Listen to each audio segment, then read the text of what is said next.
got enough to say for both of us. I remember this one. It just took a minute. Hey, you wrote it. I know it. That part was not just. I've got farmers one ever since then. You all let's take it away or what?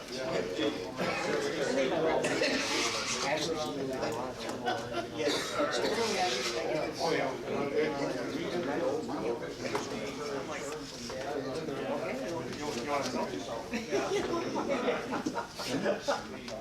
It's on the 23rd, so think about it.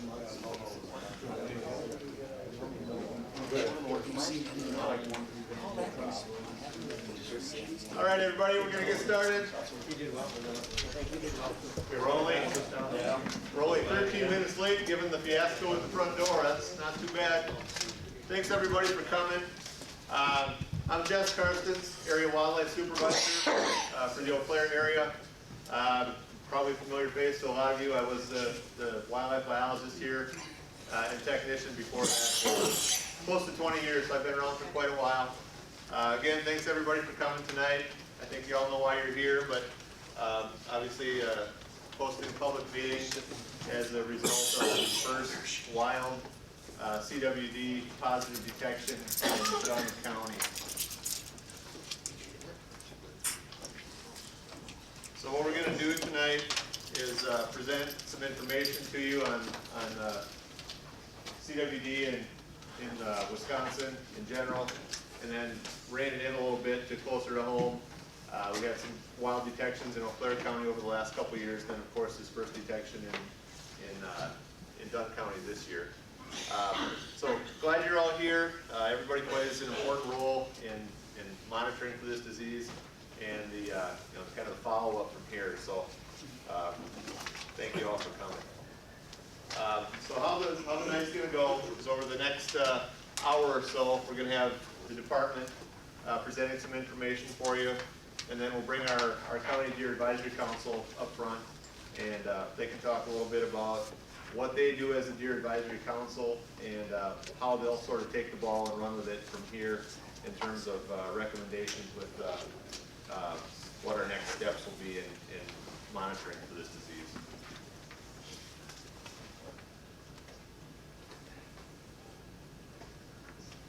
So once they get up here, there'll be some public comment opportunity. I don't know if anybody filled out the cards or not, but you'll have a few minutes. Each person will have a few minutes to make the comments and so on. All right, so from here, our current wildlife biologist for the county, Missy Sparrow, will present some background information on chronic wasting disease, and we'll have a question and answer period after that. So if you do have questions, please try and hold them until the presentation is complete. Thanks, Jess. So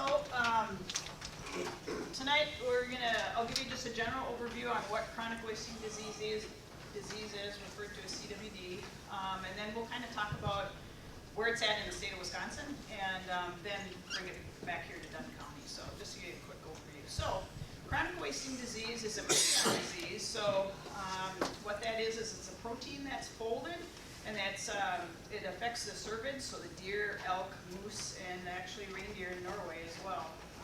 So it's not caused by like a mosquito bite or bacteria or fungus or a midge or anything like that. It's actually a protein that's been misfolded. So it's other prion diseases that you may have heard of are scabies in sheep and mad cow disease. So something you've probably heard of.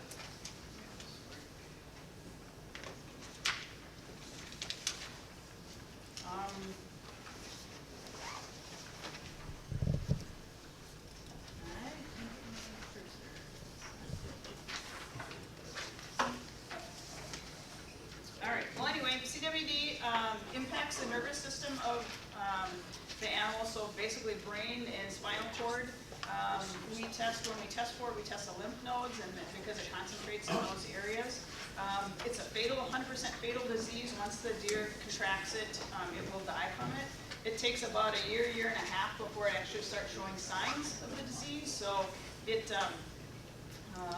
can look very healthy and not show any signs, and it can be a carrier or have CWD.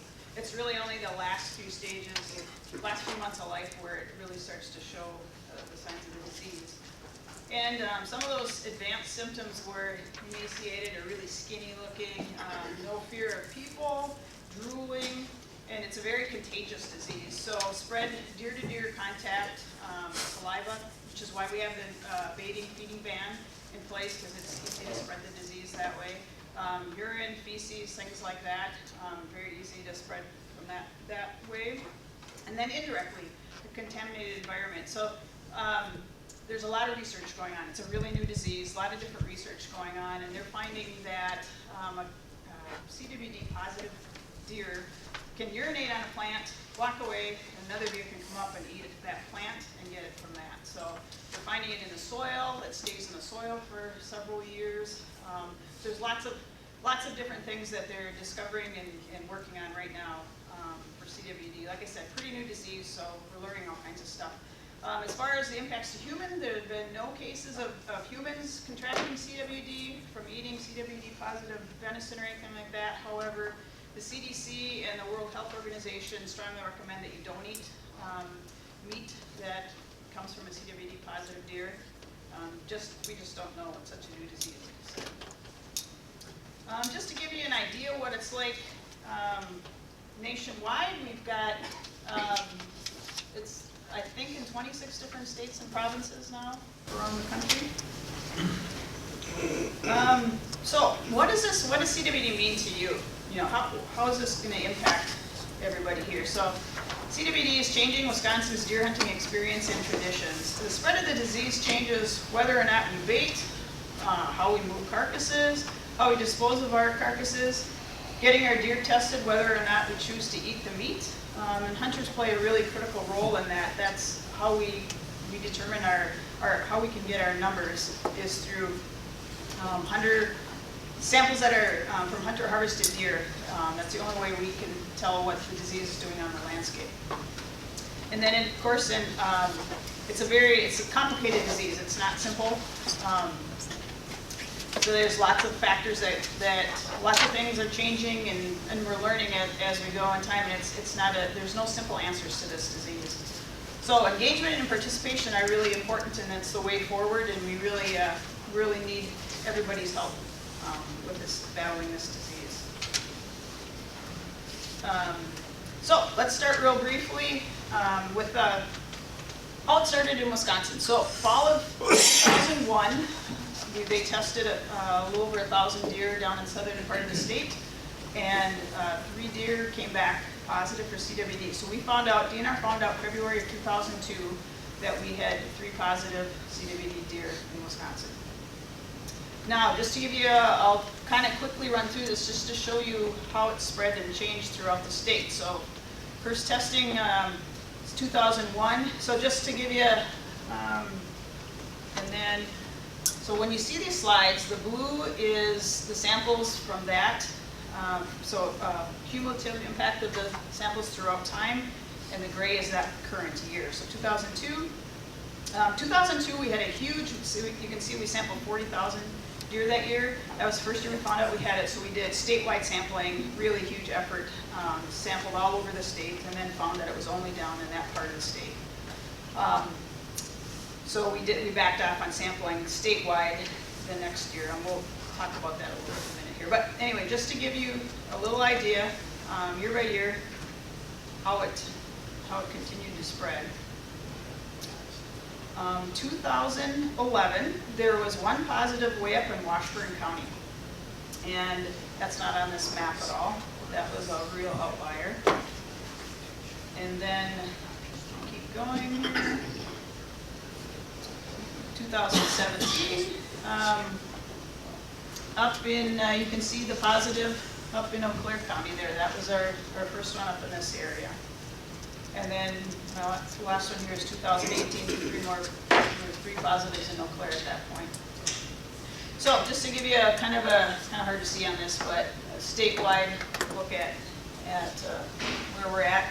So if you can see it up there, the colored stars and dots are game farms, deer farms that had positives, and the gray colored counties are CWD impacted counties. There's a more current one. You can see our county is crosshatched. That means we have a positive there now. So many counties, most counties in the state are impacted. Once that we get a positive, I'll talk about this a little bit more in a few minutes. They put a 10-mile circle around that positive. Any county that's in that 10 mile is considered an impacted county. That's why some of these counties are impacted, but they don't necessarily have a positive in them, like we were for a couple years.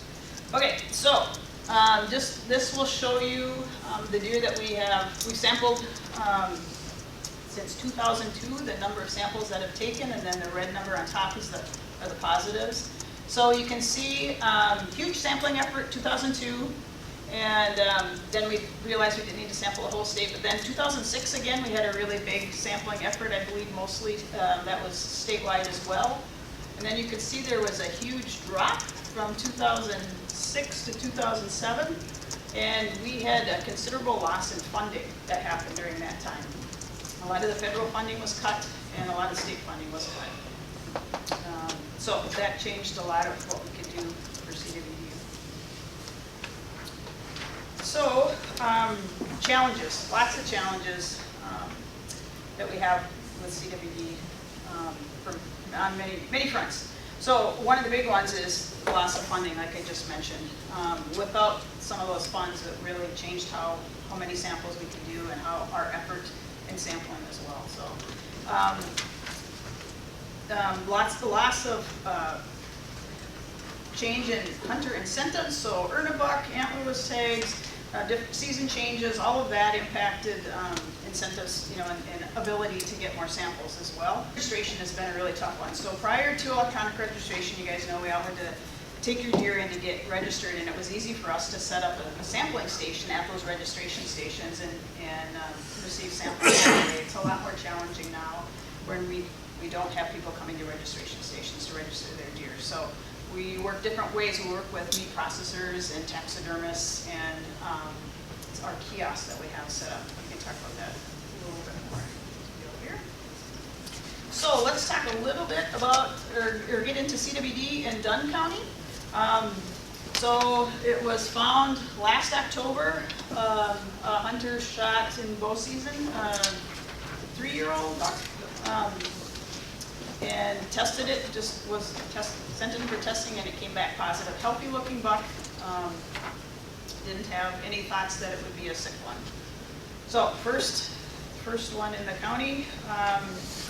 So from 2002 to 2018, we actually sampled over 1,100 deer with no positives coming in. And then in 2019, we actually sampled 435 deer, and we had the 1 positive. So a baiting and feeding ban will be in place for at least 3 years. If we pop another positive, it'll start over. It'll set another 3 years from that point. We were in a baiting feeding ban because of the Eau Claire positive, which I'm going to get to in a second here. And so we were in a CWD impacted county as a result of the Eau Claire positive. And so we've had a baiting and feeding ban for 2 years already. So just to show you some of the numbers that we've sampled just in Dunn County from 2002 on. Obviously the big push 2002, but then 2006 again, statewide big push. We did have, all those years it looks like we don't have anything, we did have samples coming in, just a few though, because these are all voluntary sampling. People that voluntarily gave up their heads for sampling. And then in 2018, with the positive in Eau Claire County and Dunn becoming a CWD impacted county, we ramped up our sampling and put kiosks on the landscape, worked with some of our meat processors and taxidermists. So that's why we've had pretty good sampling in the last couple of years. So just for those that aren't aware, the CWD positive in Eau Claire County was a sick deer that came in March of 2018 in Brunswick Township. And just like I mentioned before, when we get a positive, they put a 10-mile circle around that positive. In any county that's 10 miles becomes a CWD impacted county. And just by the way this one happened to land, 6 counties were impacted by that one. So, which was a challenge, and first in the state actually, to have a spot that involved that many counties. So a citizen advisory group. So here in Dunn County, we have our County Deer Advisory Council, who's going to be meeting today. Each one of the counties sent a member from that CDAC to a newly established, we call it the Chippewa Valley CWD Advisory Team.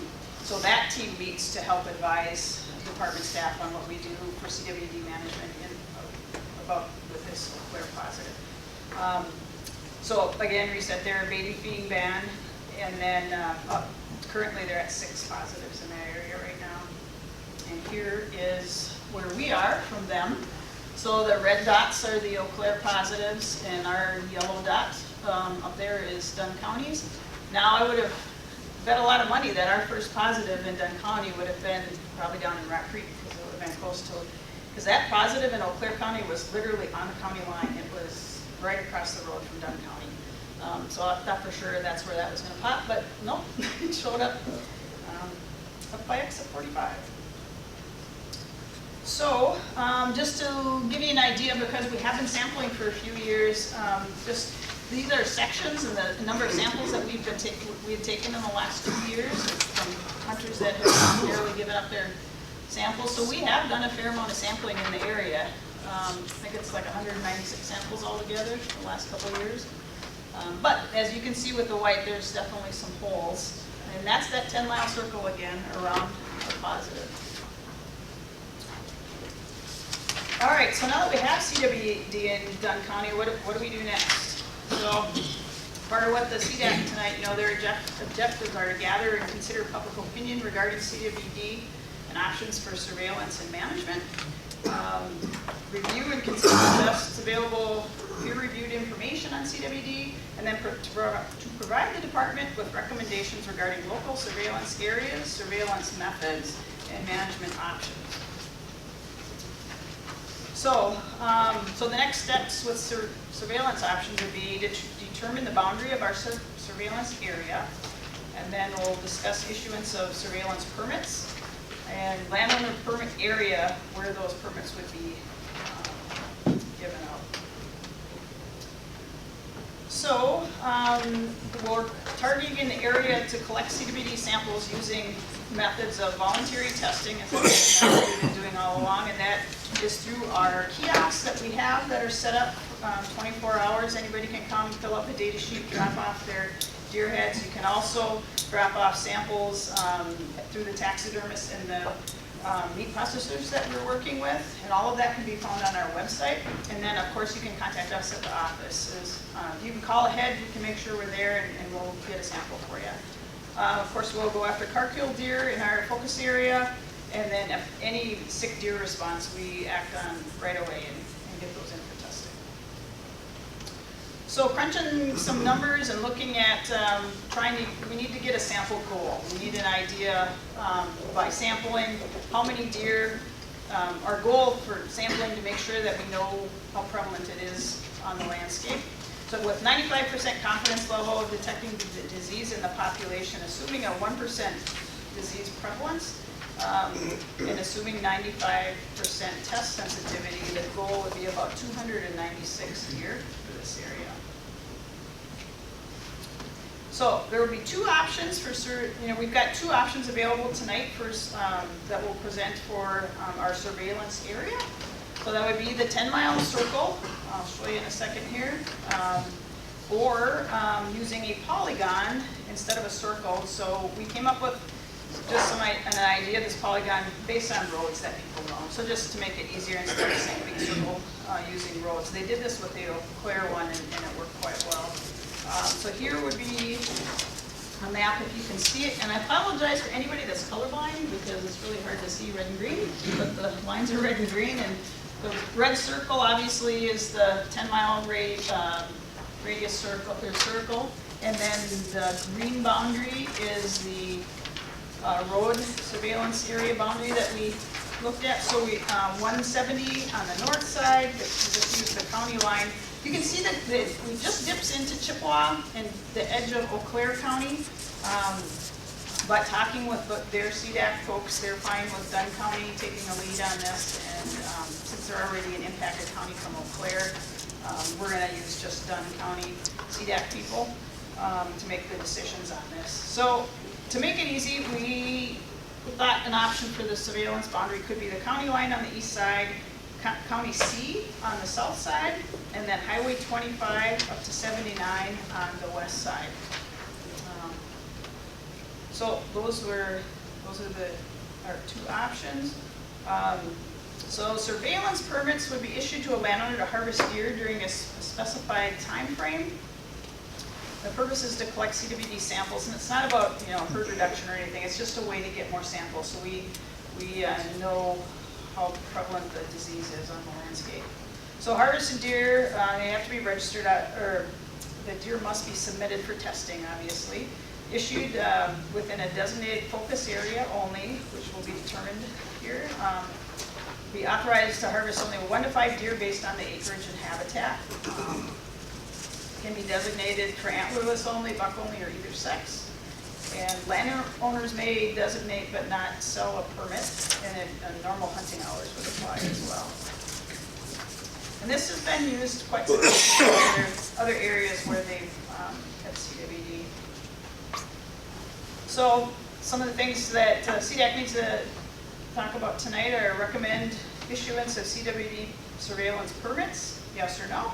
And if yes, what time frame would you like to issue those? The options are from September 1st through April 30th. That's the window that we can have surveillance permits issued. So if yes to that, then determine the surveillance permit through the focus area, landowner focus area. Do you want to go for just a 2-mile radius circle around the positive, or a polygon? And here, again, we use roads to make it easier for people to understand versus using the 2-mile circle around the positive. And we made that polygon a little bit bigger than the 2-mile circle because, as you guys know, there's a lot of ag in that area, and so there's limited deer habitat. It's not solid deer habitat. So we thought, you know, the deer tend to concentrate around the river and areas like that, so we thought we'd have better luck if we made a broader permit area.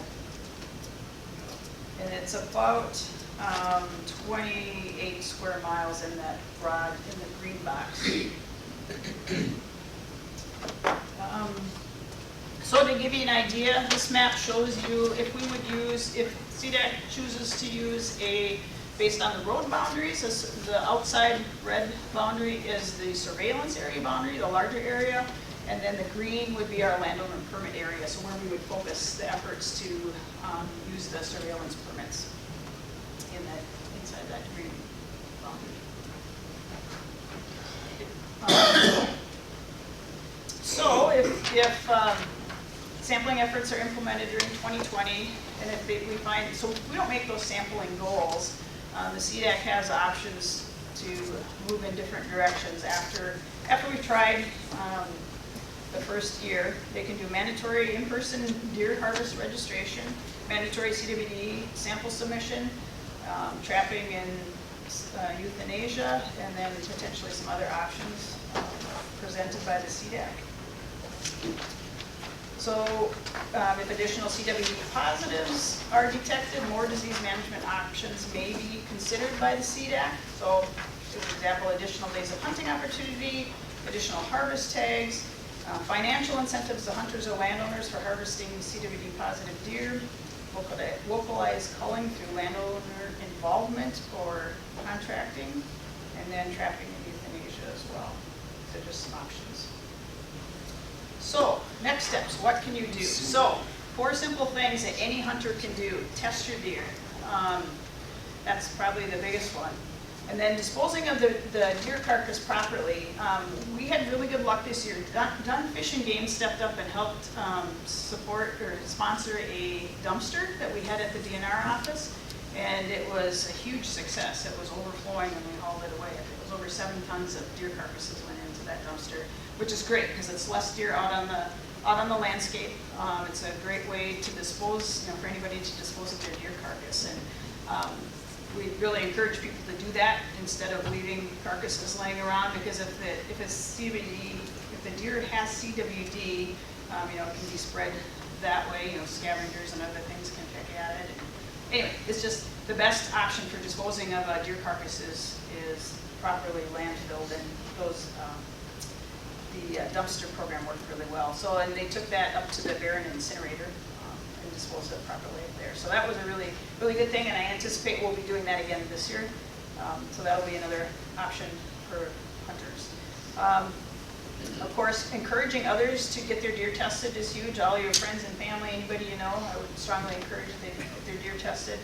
And then, of course, engaging and participating in a local CDAC, things like this and the other CDAC meetings. So what can we do collectively? We can sponsor kiosks. We have adopted kiosks and adopted dumpster programs. Different clubs can sponsor those. Like I mentioned, Dunn County had done a really good, or Dunn Fish and Game had done a really good job sponsoring the dumpster that we had at the office at Menominee this year. And also you can serve as a cooperator to collect CWD samples. We had actually the Chippewa Valley CWD advisory team member and one of the Pepin CDAC members got trained. We trained him on taking lymph nodes out of deer, and he's been taking samples out in Pepin County for us. So that was helpful. And then, of course, engage and participate. Keep coming to these meetings, and talking to your local CDAC members and expressing opinions and thoughts that way. Spread the word, I guess. So anyway, that's what I have very quickly, and Jess and I would gladly answer any questions that you may have. Yeah, just a quick comment before we take any questions from the floor. Just to be clear, what we're looking for tonight is what our expectations of the CDAC are not to necessarily come forth with recommendations on surveillance goals or this surveillance area or that surveillance area. Rather, presenting that information to you tonight so you've got something to think about prior to your regularly scheduled CDAC meeting, which is scheduled for April 7th. Yep, at Dunn Fish and Game, 6 o'clock. Yeah, so if we want this to be kind of a starting point to get the wheels spinning on what might be a reasonable path forward in terms of the surveillance area, the surveillance goal, those sorts of things. And then as part of your regular meeting proceedings on April 7th, we'll be looking for a recommendation on how to address CWD. And then following that meeting, there will be the standard public review and comment period leading up to the second meeting, which is on May 6th, I think. 5th or 6th. Early May. So there's about a month in between those two meetings. So that allows time for public review period to take place and so on and so forth. And then any tweaks or adjustments that might result from that would come forth at the May meeting. That would give us our path forward through the summer and preparing for the hunting seasons in the fall. So, open the floor to questions on CWD. Anything, pretty much anything CWD related is fair game here. If anything gets too off topic, we'll probably shut that down. But certainly here to field any CWD oriented questions that you might have. Yeah. Where's our representatives, our governor? What is the state doing for this as far as just the DNR? Because we basically know our DNR was gutted by the last administration. So where are we right now? What's our state doing for it? And another thing also is it would be something you could say now, hopefully without worrying about reprisal or something coming back on you, is posting this stuff on our certain senators, our assemblymen, how they feel about it, and whether they're back in the DNR or where they stand on it. Yeah, those types of things are always a moving target based on current administration and how our political folks flow through the system. They're here one year, gone the next in some cases. So that's always changing. Our DNR secretary is very supportive of CWD sampling and surveillance efforts. You've probably all heard of the year of clean water or whatever it was last year. So clean water, drinking water seems to be his primary initiative that he's pushed since he's been our secretary. but CWD is next on his list. So he's very supportive of getting behind this effort.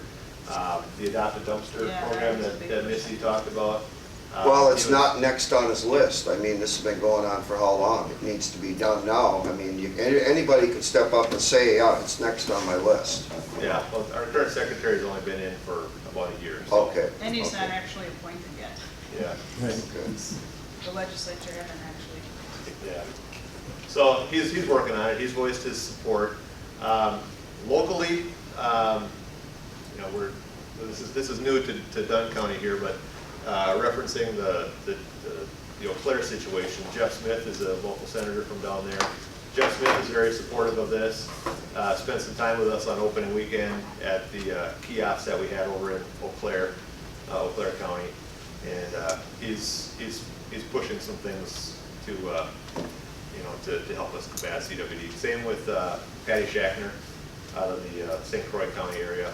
So we're getting some support from some of the locals up here, and you know, obviously this is new to Dunn County, so I don't know what our folks are, what their positions are, but you know, some of our neighbors anyway are on board with, you know, helping combat this. Yeah. I'm kind of new to all this, having it just be in our county for the first time, but before you said that this started in Wisconsin in 2002? Was that the first? That was our first wild detection. So that's a long time ago. There's got to be data about what worked down in Dane County. Have you slowed it down?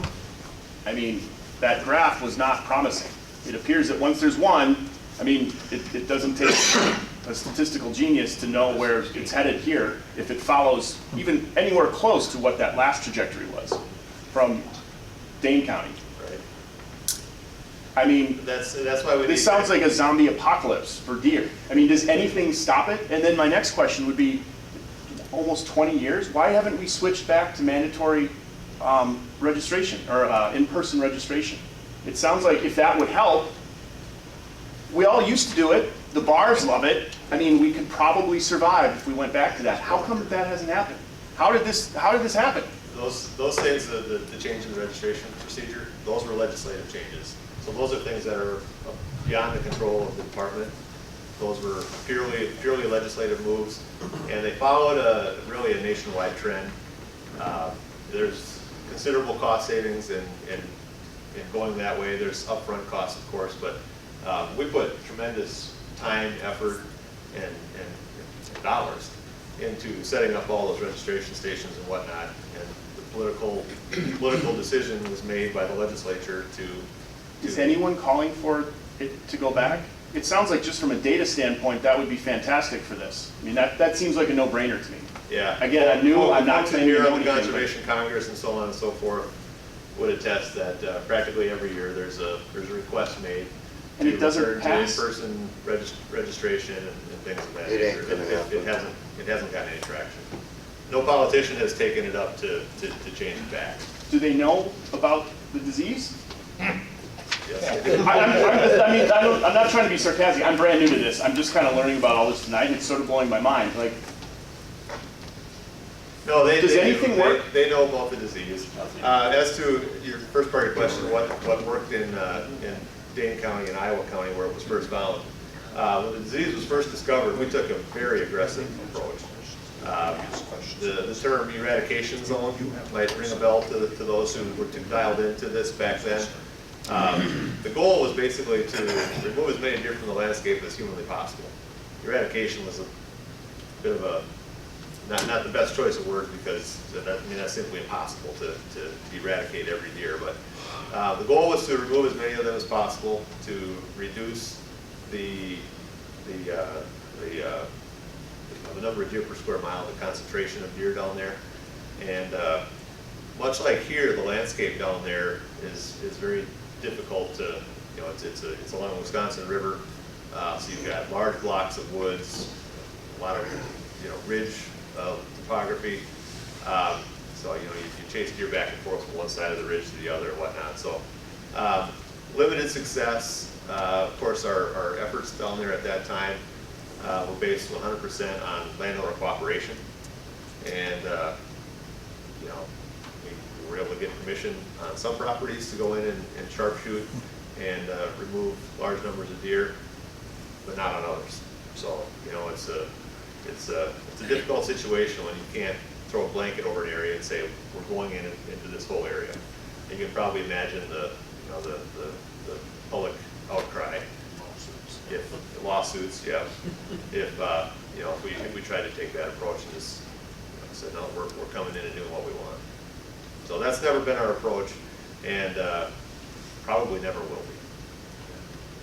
So if you're interested in learning, there's a podcast that Brian Richards is a USGS research guy at Madison, and he did a podcast on Joe Rogan experience in August of 2018. I have the number if you're interested. It's very informative. It's about 2.5 hours long, but it's got some really good information on CWD and the effects to the deer herd and everything. So all the research goes in it. It's a really good one. I For that information. someone new to CWD and how it's impacting Wisconsin too, our website is chock full of information on CWD. You just go to dnr.wi.gov and search keyword CWD. It'll take you to our CWD page, and we've got probably more information on CWD on our website than any other state in the nation. It doesn't sound like information's the problem, though. I mean, if you're looking for history, though, that you know, okay. that'll help you understand where we've been and I mean, that's great. I how we hope your website's great. I'm sure it is. I'll go to it and read the whole thing. That's fantastic. I'm a big supporter, but there isn't a cure to this. I mean, it's to answer your question about, you know, what can we do to stop it. We've been trying to slow it down until science figures it out. So yeah, it's, you know, to this case here in Dunn County, obviously we have some positives. 18 miles down the road, a small cluster, but Missy in her presentation alluded to the one that popped up in Washburn County a number of years back. There's been testing that's taken place up there every year since then, and there's never been another positive found. So what we need to know is this situation in Dunn County like that, or do we have something bigger starting, like what appears to be happening down in Eau Claire County, and obviously what's happening in you know, the New Mount Horeb area and multiple other places across the state. Jess, I just want to back up a little bit. I didn't think the legislature said get rid of mandatory in-person registration. I think that came from the DNR and the last governor, who wanted to make barriers easy, get rid of barriers to make deer hunting easier for people. And they said, well, why not put on in-phone registration? You know, after all, it's 2016 or whatever when that went into effect. But it wasn't our legislators, it was the DNR. So Preston Cole, the secretary, could reverse that himself. He doesn't need legislature's permission, I don't think. I'm not sure about that. Is it? I think it was a law. Yeah. Well, if it's a law, then we have to have a politician willing to back it up. And we can get into that further. The 5 Chippewa counties, first of all, I'm Al Merritz, and I'm the chair of Dunn County's Deer Committee.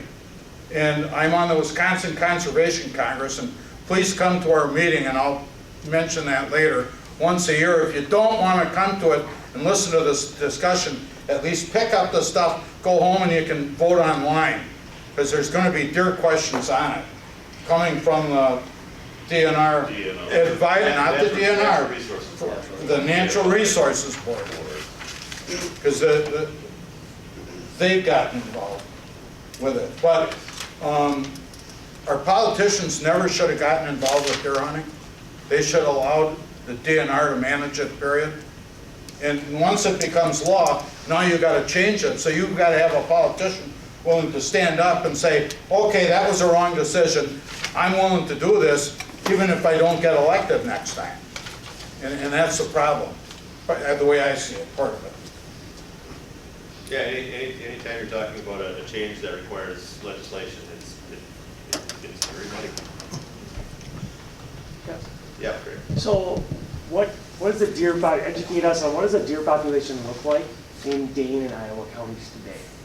So I know the map shows a terrible view of positive CWD tests, but is the deer population adversely affected by that?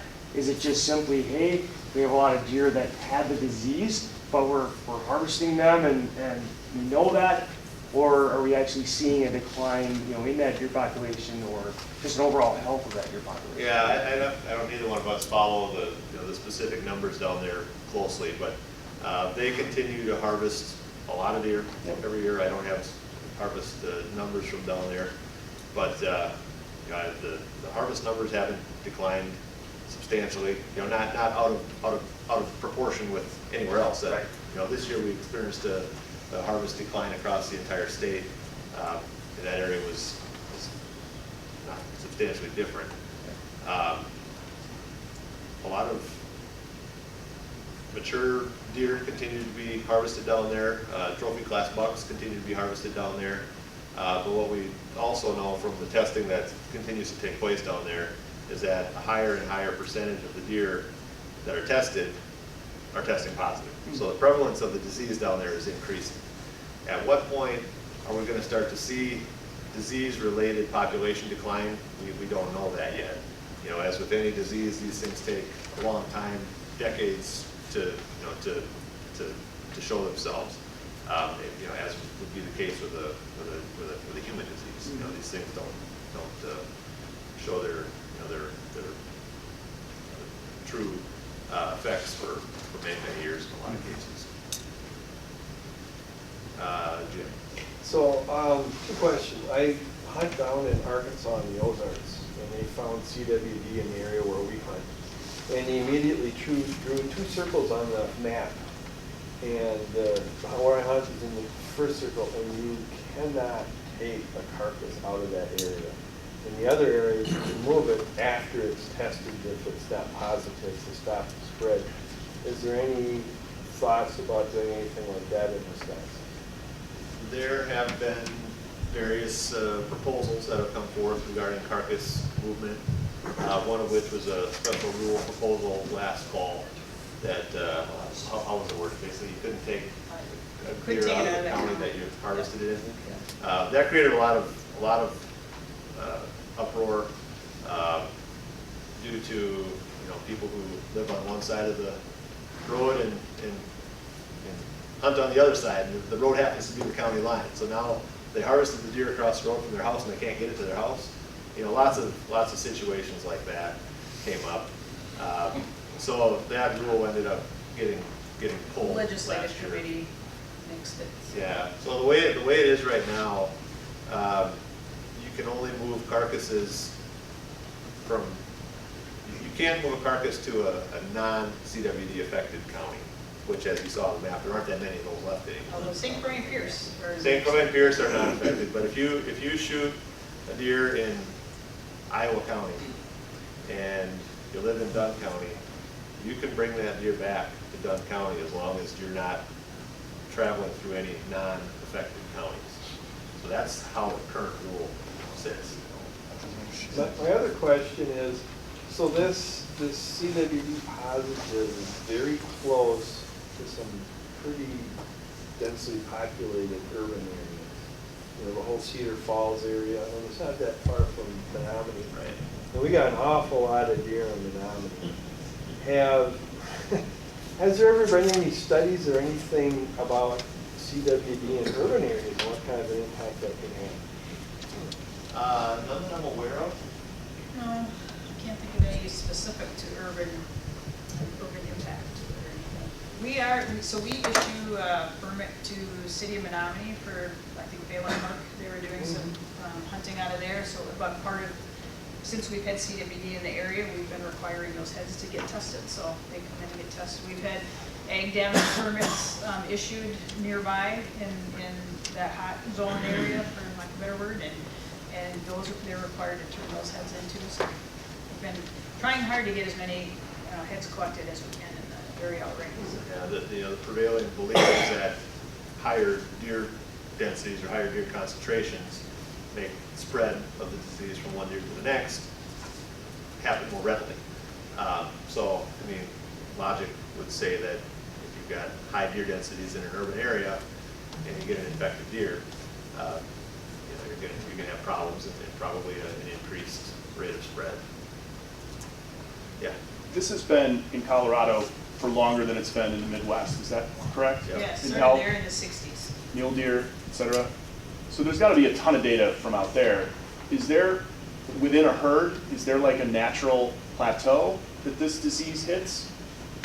I'm assuming we've had enough decades of data where we could know, like, can we expect it to say it's going to, in an area, hit 30% of the herd and then it kind of tends to level off? Or is that a number that we don't know yet? I don't know of anything, but they're different because they don't have we have higher deer numbers, a lot higher deer numbers here than they do out there. So kind of but I haven't heard, I know what you're asking, and I can't think of a study that's. Is there like a sort of a saturation point? Right. Is what I'm asking, maybe is a better word. Yeah, not that I'm aware of. And, there's lots of theories about how long the disease has been in Wisconsin. And, is it just something that's gonna ultimately run its course? Will there be there's been discussion of certain deer having a genetic marker that makes them more resistant to contracting this disease. If that's the case, there's a chance to natural selection, the strong survive, right? Theoretically, all deer that are susceptible to this disease might ultimately die off, and those who are carrying genetics that make them not necessarily immune but more resistant to the disease survive, and eventually that genetic line moves through the population. Could that happen? Sure, but again, that doesn't happen overnight. That takes decades, if not longer. Yeah, They have run some models to kind of get at some of that, and it's not good. But I remember hearing that they do hurt stuff over time. Numbers go down in those models. Yeah. It was my understanding with the CDAC group, the working CWD group in Chippewa in Eau Claire County, that some of you are present on last year, that they imposed mandatory registration for a certain period of time in that surveillance area last year. Wasn't that imposed? That was thrown out. It was thrown out. We were not allowed to do that. Okay. The Natural Resource Board overturned that, Okay. No. and we were very disgruntled Okay. by that. I know the And meetings we're I was not at. done. Okay. We're not done trying to get certain tools in our toolbox that we can use. And according to the latest thing I read on New County, we can do that here if we want. That's one of our options. Right, to be proposed. Mandatory Try a testing? year Yeah. first. Yep. Yeah. It seems It's obvious. Pardon? It seems obvious. Mandatory registration Mandatory, for yeah, testing. Yeah. So That's why we voted and it said to do it down there in that intensive zone right next to Dunn County. 6 counties together said, let's do it, and we were stopped. Yeah, so how that process works is the advisory team made the recommendation through their meeting process, presented their recommendation to the Wildlife Management Program. We've supported that approach and forwarded it on to the Secretary's office, who initially supported it as well.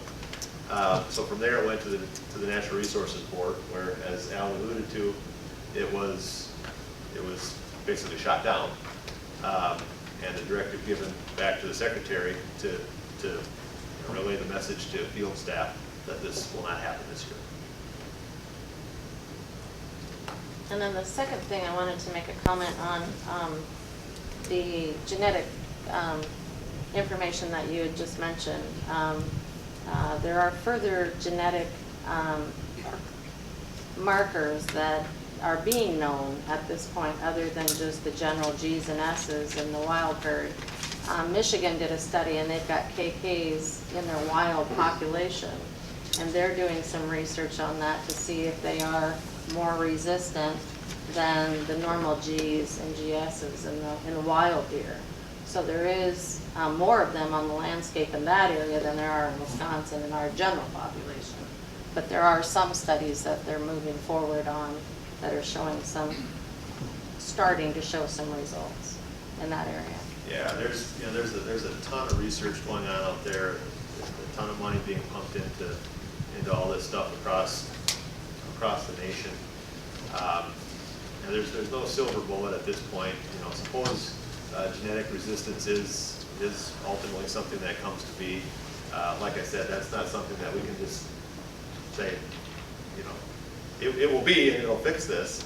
You know, it needs to run its course at that point and let like I said, the strong survive. Those that are hardy enough to resist will survive, and you know, presumably continue to pass that on. But we don't control who breeds with who and what their genetic makeup is. So it's you know, it's nature running its course at that point. Yeah, I think over there that they're just choosing to be selective on the deer that are harvested in that area to allow them that time to populate, repopulate.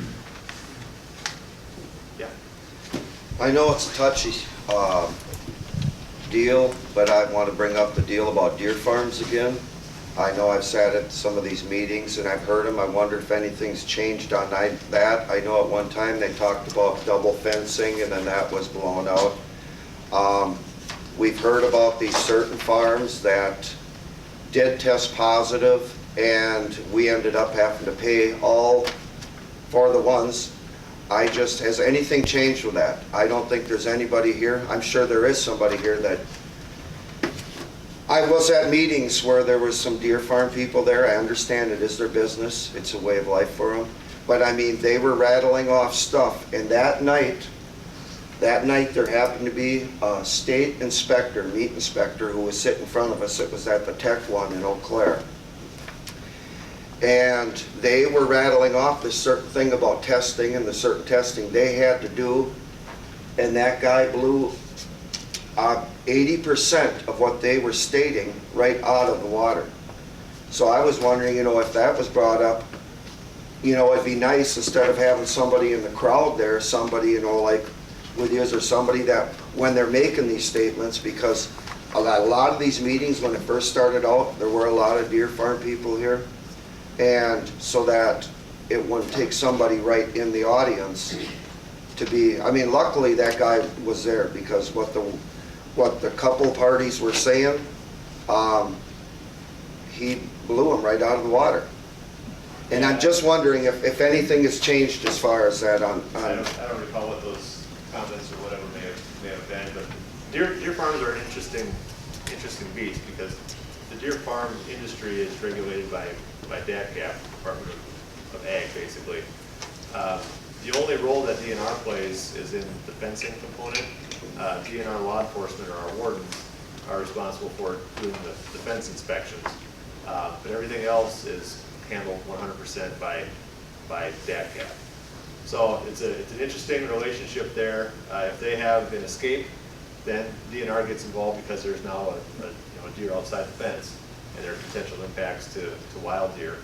But other than that, our only role is in fencing inspections. Okay. You asked about double fencing. Part of that same rule package last fall that pertains to carcass movement had some language in it about double fencing. Because of the controversy with the carcass movement and whatnot, that rule proposal basically it lapsed before any action was taken on it. So obviously the carcass moving restrictions never came to be, nor did the double fencing rules. Basically the way it is right now, deer farmers are allowed to move deer from facility to facility. That's part of their business. They're allowed to do that as long as they're part of the program that mandates testing of their animals and whatnot. So I guess that's my question. What do you know what the regulation as far as that they have to be tested? Does somebody check on them or that they are testing the herd? They're supposed to be tested, yeah. And DACAP regulates all of that. Okay. Who is that tests or checks on that? DACAP, Department of Ag, Trade, and Consumer Protection. Yep. Thank So you. the only time that double fencing is required of them is if there are wild detections, at least 2 wild detections within 5 miles of them. They cannot move animals unless their facility is double fenced. Yeah, Bob. Yeah, I was here when it started back in down south in what, 2000, 2002 or 3, whatever. And the scare tactic back then was in 5 to 10 years there wouldn't be a deer left. That's what they said. 5 to 10 years it's going to be wiped out. And to be honest with you, back then they were guessing at a lot of stuff because they didn't know. And I've been to a lot of meetings where they're testing, they're trying to do the best they can. Last year, a lot of areas were down on the kill. A lot of people aren't registering deer. That's a given. A lot of deer are not registered. I know that. And another one, I was down to a meeting with Al in Black River Falls. And this gentleman ahead of me here is absolutely right. They showed the United States. And that guy, biologist then, showed the deer number from down there that was taken out and looked like a kid with the measles. That many deer were going out of that area just getting spread. Now you can do all the testing you want. And if you could take SARS, you could take the coronavirus over in China, and you can keep it isolated, or you can pull people back out, and when you pull them out, it starts again somewhere else. That's what happened. It should have been isolated, it should have been shut down. You bone it out, you throw it in an incinerator, and if you want it mounted, you take it to a taxidermist that's proper, put it away. What did our government do down there? Nothing. Eau Claire County's got it. Are they stopping Eau Claire County from spreading it? No.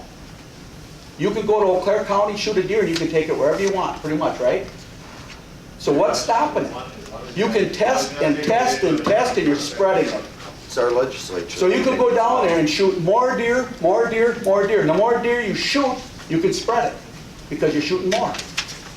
Back then, Carcass movement's a big issue. I know. Whether it's within And I the went state to or meeting not. after meeting after meeting, and I told even down at Rock Falls, I told them to shut it down, and no, they don't. They don't. It's going to take law. That's bull. You want to spread something, you're spreading it. Stopping it, you can test all you want. Yes, it's going to spread because they're spreading it. Stop it. The only way to stop it is to isolate it. No, they're not. It should have been isolated from day one, and you wouldn't have it all over. You wouldn't. But did they do anything about? Hey, I like you guys. I feel sorry for you. I really do. But hey, they did it to themselves. They didn't stop it, and they could. They had a chance to. And a lot of it's government. No doubt. It wasn't you guys. A lot of it's government. You need to work with your local legislature. I know, and they don't. As in so politicians, you mean? That's that. Yes, idiots. That's like pulling teeth. Yeah, I mean, the cat's out of the bag now. It's, We're in here tonight.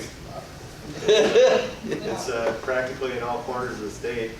And you're right, I mean, the way the carcass transport rules are, and, you know, we can't control what the rules are in other states. You know, what they allow to leave their states. Yes, and correct me if I'm wrong. I went to meetings and they said eagles go down on carcasses, can spread it. Bale the hay and stuff from other states brought in can spread it. I heard that. I went to the meetings. So this gentleman here that says he wants to learn, there's a ton to learn. So that, There's a ton to learn out there, but how do you that- stop it? It should have been stopped a long time ago. So that he's referring to Brian Richards spoke at a meeting he was Yes, at. outstanding guy, Yeah. outstanding. Yeah. Yeah, he was very, very, yeah. So he he's knew the a one lot. that talks on that podcast I mentioned? Yep. Well, okay, so then a follow-up question to that. So let's say my deer group, and I represent 15 odd people, you know, that all hunt western Dane or Dunn County. Let's say we get our kill, we register it, we get it tested, we hang it up, wait for it, we get back, one deer has CWD. What do we do with that carcass? Is the only option one of these dumpsters? Is that the story, or? Well, what you do with it is ultimately your decision. You know, there's people across the state, in all parts of the state, that frankly don't care. They're more than willing to eat a CWD positive deer. The part of the beauty of the widespread testing that we allow, or that we have in place, is to allow you to test your deer, find out if it's if the disease is detected or not detected, and then allow you to make the decision that you feel is best for you, your family, whatever, as to whether or not you want to eat that. What we know is that the World Health Organization and the CDC, Centers for Disease Control, advise against eating a known positive deer. Well, I mean, for me, it goes without saying that I wouldn't eat it, but what do I do with the deer itself? If it was a healthy deer, what we do is we butcher them, and then the bones and stuff usually goes out into a field with the trail cams on it to watch the eagles eat them and coyotes, and that's pretty cool. Yeah. I wouldn't do that with a deer that I knew was contaminated, so what's the recommendation? Ideally, you bring the carcass, the remains, whether that be the meat as well, if you process Right. already the meat, carcass, everything that you've got left, to one of our dumpsters, so we can ensure that carcass is being And that's the only way. disposed of properly. Landfilling is what they say is the number one.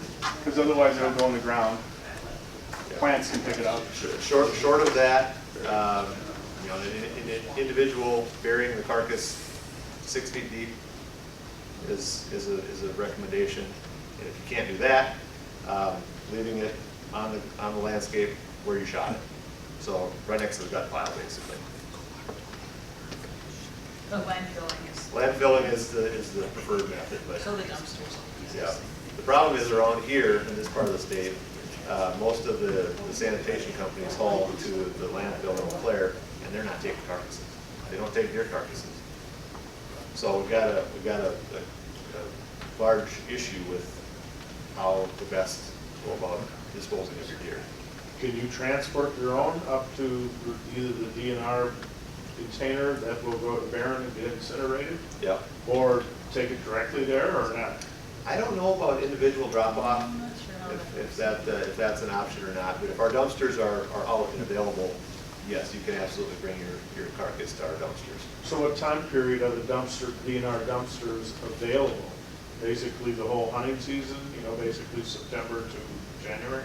They weren't available until right In before Dunn the County, dumpster. in Dunn County, it was the week before gun season that we put that dumpster out. I'm guessing this coming year, it'll be a lot earlier. The transfer Where? station though has them out, the Right. dump. you Dunn can- County Transfer Dunn, Station yeah. has a dumpster out right away. There's a fee to dispose there, it's $5, $7, something like that, but there is a dumpster there. The difference, of course, like I just said, there's a fee to dispose at their site because they obviously have to pay, to have that dumpster emptied. Whereas the dumpsters that we provide, there was no charge to the hunter. And again, in large part, due to contributions from our partner groups like the Dunn County Fish and Game who help fund that dumpster. Yeah. The dumpster's a great idea, but they gotta be monitored a little closer than when they're full, they gotta be either covered or hauled away. We've seen pictures of dumpsters that are overflowing, and like people say, the eagles are there eating off the top, and we took them there for a reason, so they should be, there should be a number or something to call, post on there, hey, dumpster's full. Yeah, it's a tricky thing, and again, finances become an issue because you pay them. The more times you have to have that thing hauled back and forth, you pay for it. As far as covering them goes, you get rain and snow, and then they fill up with water, and then you're potentially paying for 500 gallons of water in the thing. They wouldn't allow us to have a covered one, because of was it the incinerator that didn't, do you guys remember? Anyway, we couldn't have a covered one because of the time of the year, they wouldn't let us have one, so, yeah, and the one that we had this year was right at our office, so we were able to monitor that pretty closely, and it really filled up kind of right at the gun season, of course, and at that time, so, but if it would fill up earlier, that we would have had it hauled out. Yeah, over in Eau Claire, we had that one a little bit earlier. We had a dumpster right at the service center in Eau Claire. We started with a smaller dumpster. We ended up with a fairly cold fall, so I don't think it would have been an issue, but we were worried about the dumpster being right in town at the DNR office with 100 employees there and a lot of public that come and go. We were obviously very cognizant of the potential odor if we got some warm days in the fall and You know, we didn't want to have 2 carcasses laying in our dumpster and smelling so damn bad that we had no choice but to have it hauled away with 2 carcasses in it. So we started with a small dumpster and hope for the best, basically, with the weather. And like I said, luckily it stayed cold and we didn't have any odor issues. But by the end of the season, that dumpster was full. We had a hide bin out there, and the hide bin was overflowing. And you know, it was the first year that we've done this, so we've learned a lot, and hopefully we'll get a little bit better next year. Yeah, Bob. Yeah, I got a couple here. I heard the University of Minnesota is trying to get a test that's quicker. They're working on it. And then I heard so far there hasn't been a human so far that has transmitted, right? Back since the 50s till now, right? Yeah. And then this gentleman that just asked that question about if you get one deer, what do you do with it? This is a sick question, but can they give it to the food pantry and they'll take it? Well, if you didn't tell them. Any deer that's donated to the pantry. I mean, it could go, right? Any deer that's donated to the pantry has to be tested. Oh, they're, okay. Yeah, right, yeah. Okay, that's a good. requirement of the So we program. pay for that too. No, that's fine, yeah. Yeah. At least I know that. What, did you have the first part of your question too? I don't. I heard the University of Minnesota Oh, quick test, is yeah. getting a quick test, trying to, Yeah. There's all kinds of research going on. yeah, which would be That is huge. one of them, yep. Yeah, Yeah. multiple, you know, universities, researchers across the country are working on all kinds of things related to CWD, including faster tests, you know, Yeah. self-tests. Right, all self-test. sorts of stuff. Yeah. And you have We have self-sample Sample. kits. you have self-sample Yeah, kits at the yeah, office. self-sample kits that a hunter can stop in and pick up. And they've got all the tools and whatnot in the kit that any one of you as an individual could yourself remove the lymph nodes from your deer. There's an instructional documentation in there. There's a link to a YouTube video on how to do it. It's a postage stamp. It's, yeah, postage paid, postage paid. Yeah, everything you need in there to extract your own samples, package them up, and ship them off. It's not that difficult. You got the gloves, you get scalpel, and You've had it, yeah. Oh, yeah. In our office? Well, yeah, you Yeah. gotta give Missy some time, if you're gonna go get 5 samples or something. And I brought back the ones I did use. Yeah. I could save them for next year, I Yeah, guess. most DNR offices have them. That was kind of a trial thing that we initiated a handful of years back, and to be honest with you, it didn't take off all that well. Those kits cost about $25 per kit to put together, so we're kind of in the phase right now where we're just trying to use them up. So without significant public interest or you know, use, evidence that we're getting most of those kits back, that they're actually being used, that program probably won't continue. So just a cautionary word on that. Jim. For all of you guys here that happen to be in the Dunn County Alliance, last year, I forget what, some county over by Green Bay, their alliance worked with the DNR and they had dumpsters all over the county. I forget which county it was. I had it in the Wisconsin. But anyway, if you Alliance guys need a project, that would be a good thing to get going, is dumpsters all over, so we don't have just one location. Read Wisconsin, it's all about it. Yeah, last year, every county in the state had at least one dumpster. Yeah. We had a couple in Eau Claire County, it was the one here in Dunn County, Pepin County had one down in Durand. So they're around. Obviously, the goal is to make them available to as many folks as possible without having to drive too far to get to one. Same thing with our sampling kiosks. You know, we try to spread them around so anybody who wanted to submit a sample didn't have to. You know, it wasn't an extreme inconvenience to locate one of our kiosks or cooperators. Yeah. When they did the baiting, where they stopped, where you couldn't use bait or mineral, now, why did they keep it then if the way I understand it, you could still split like and have a 25, 15, 20 gallon water tank where you can have that in the woods. Why, if you think it's spread with that, would they not stop that? I'm not talking about a runoff pond. I'm talking about why in the earth would they not take that out of the picture too, as far as? There's actually some things in the works to proposal to ban those as well. So that's coming. Okay. Thank you. Paul, you've been waiting. Yeah, you've got these bottles of deer scent, deer urine, estrus, which come from deer farms, I assume. And we buy that and sprinkle it around it when we go deer hunting. Is that certified to be CWD free? Has it been tested? Is that a source of spreading this around? I don't know. Can I answer that? Sure, go ahead. I own a deer farm and have been doing it in our family for 30 years. We're a urine collection company and we supply a lot of product through the nation. We test our product using the RT Quick method, the same method for detecting CWD in a dead animal, to verify there's no CWD in our product before it moves off our shelves. It's a new process. We helped to create that process with Dr. Devin Henderson, who's trying to get an on-site test created for your hunters to utilize urine out of the bladder to be able to detect it immediately. So there are a lot of research projects that are going on, a lot of studies going on. Is all urine out there on the shelf like that? Absolutely not. But the industry as a whole is moving that direction. How sensitive is that test? Well, you have levels that you can set it at, most definitely. But the same that you have with the ELISA test that you're using for your deer. I mean, it's the same series, but it is set at a very sensitive level to be able to tell. We can detect it individually out of deer, one deer, or out of multiple deer. But there are a lot of research projects that are being done right now in the industry, and the private industry has put a ton of money into it. So if you have questions about deer farming, feel free to talk to me afterwards. I've seen you before.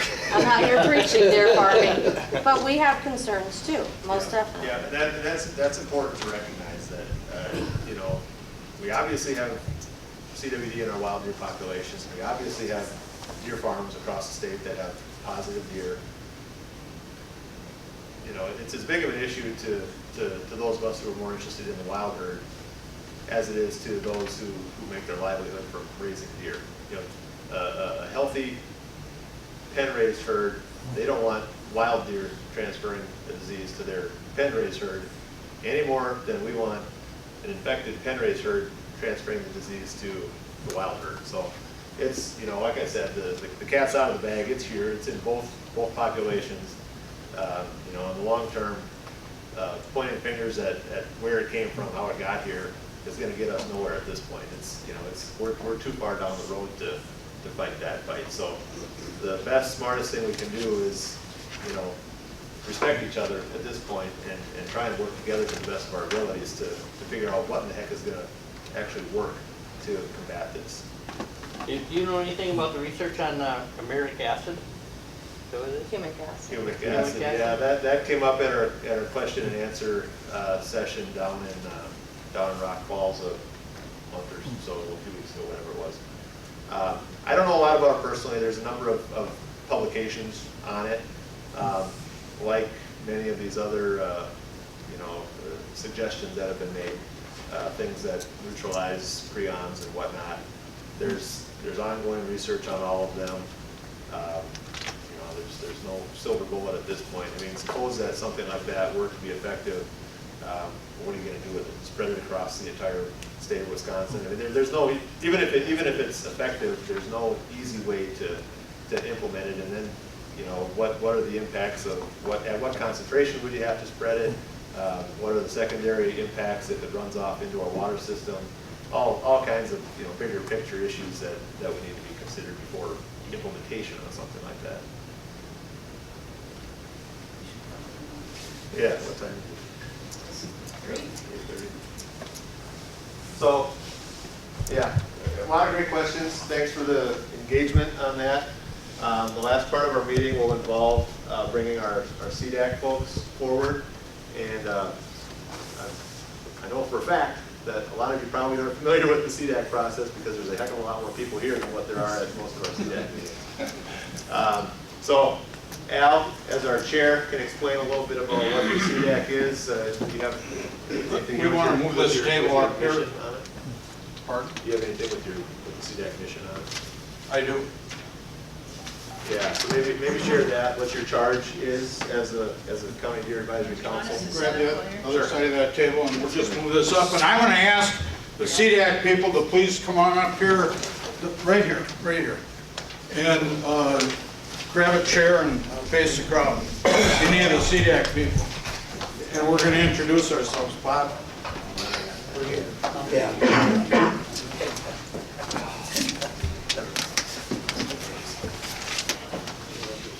Well, they're relocating up there, and we're going to introduce ourselves so that you get an idea of who we are. I'll give you, first of all, several years ago, the governor at the time brought in a deer czar, and we did research on how Wisconsin can best manage their deer herd. And they said grassroots. Every county is going to be their own deer management unit, and you could even split your county into two pieces if it was a big enough county. And we got citizen input, and they went to the Wisconsin Conservation Congress.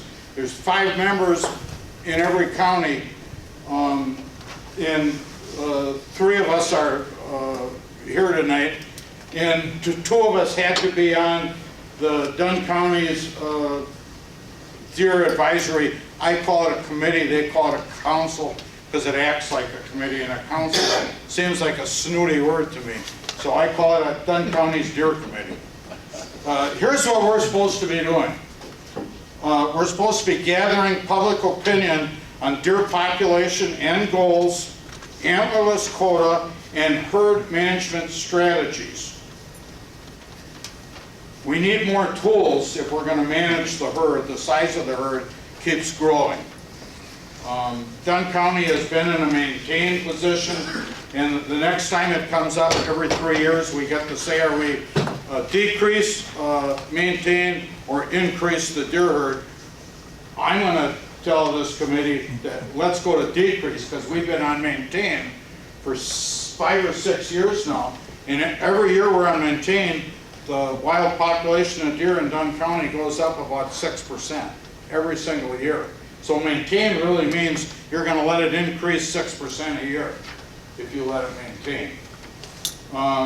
Review and consider scientific metrics on deer herd trends, impacts and habitat, and agricultural and human deer interactions.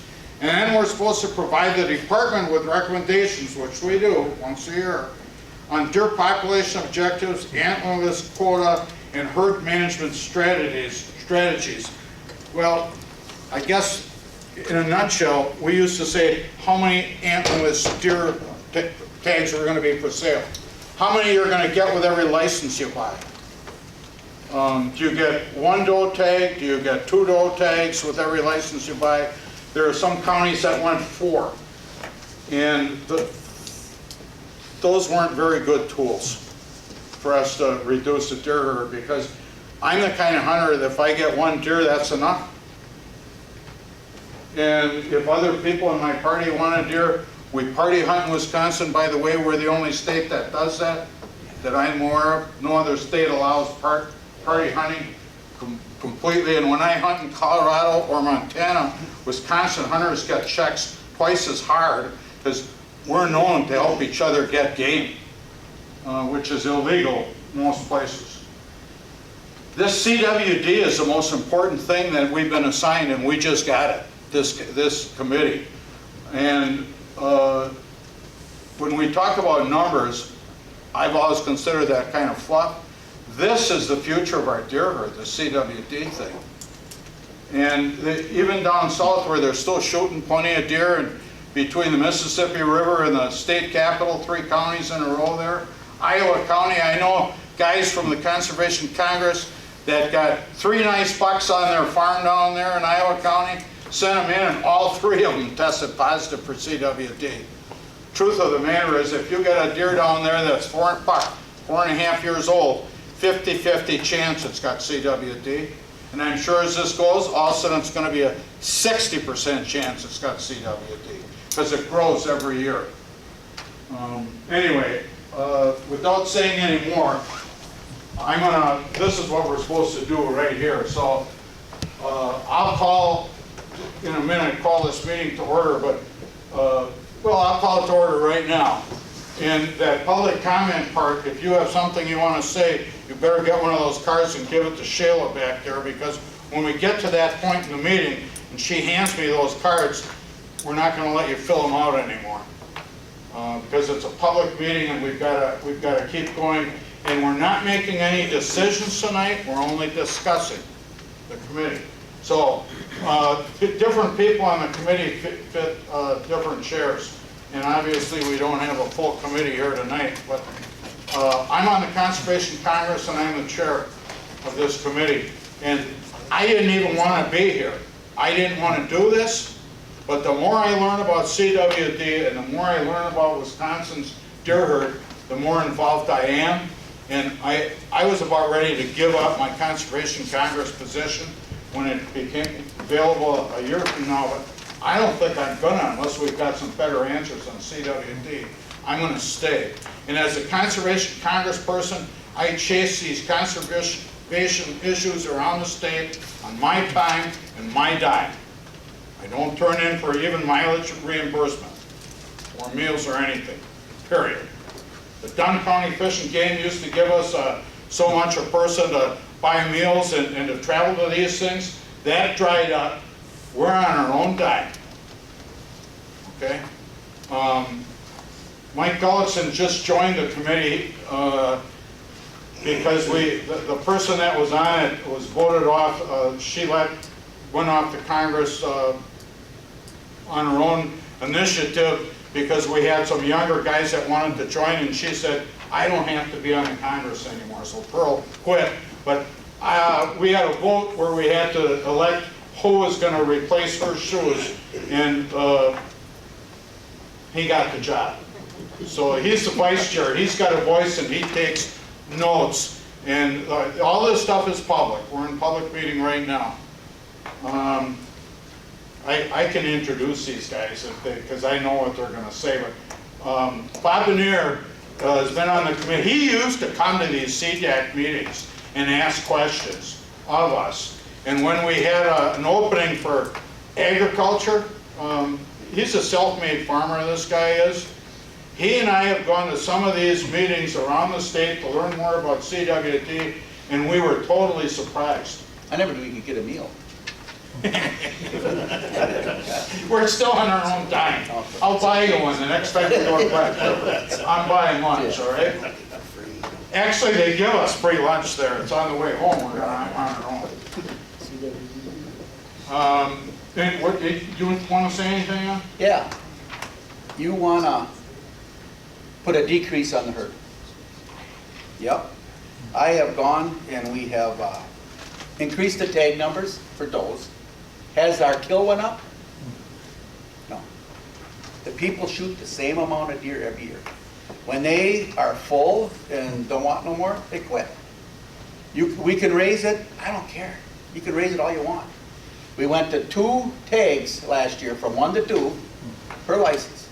Did it go up? No, it went down. This year? This last year. Why?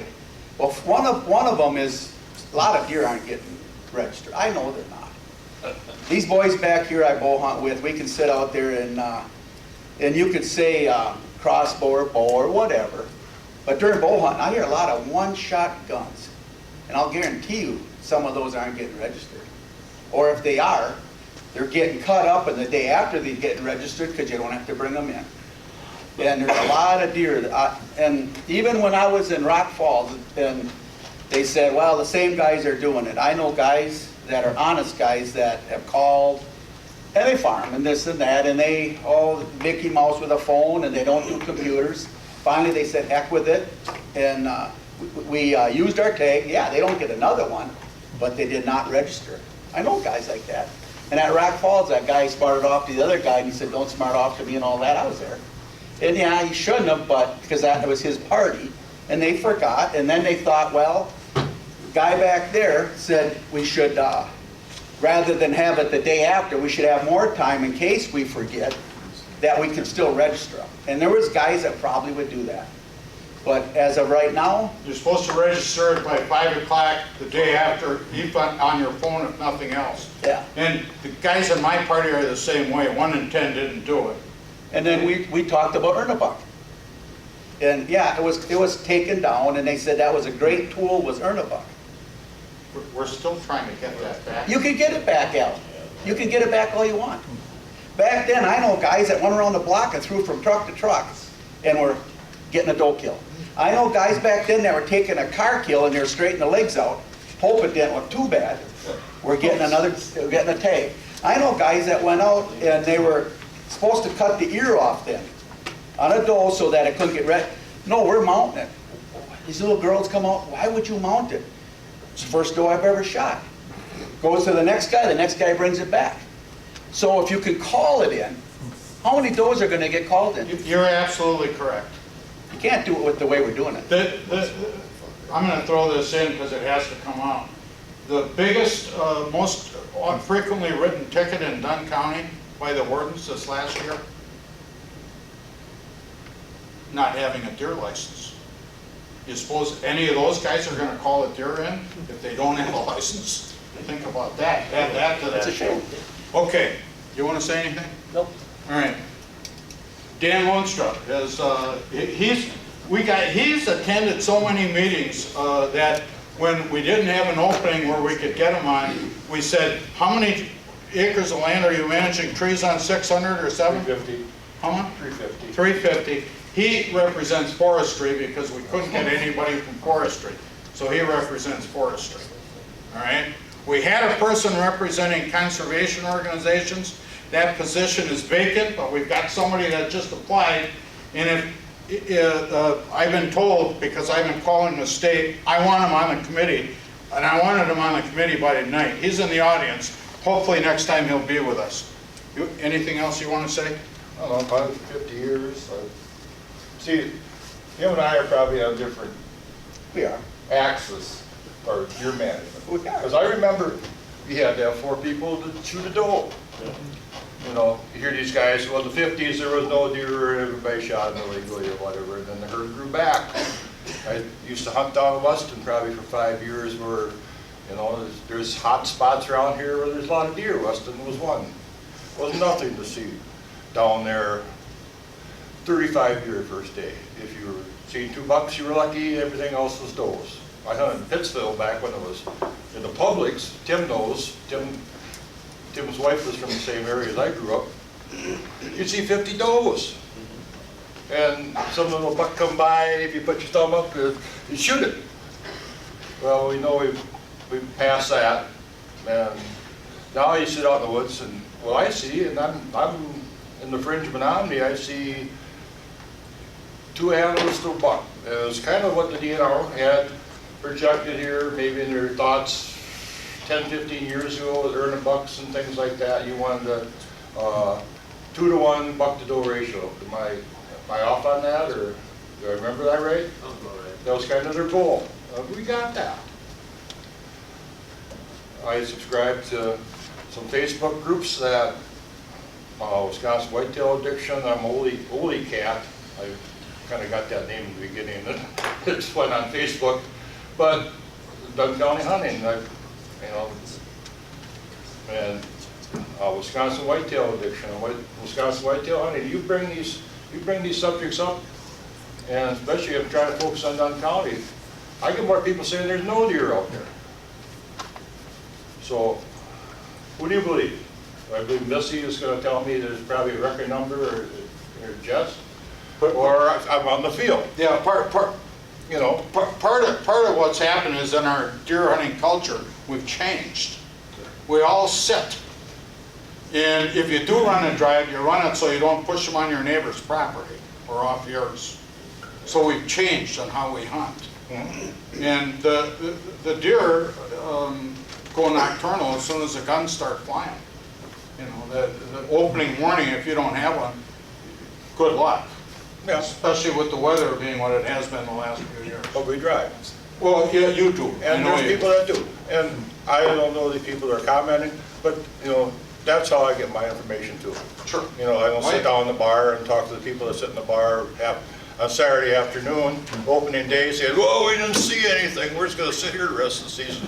You know, or I go out in the morning. Okay, Canceled Orange, all right.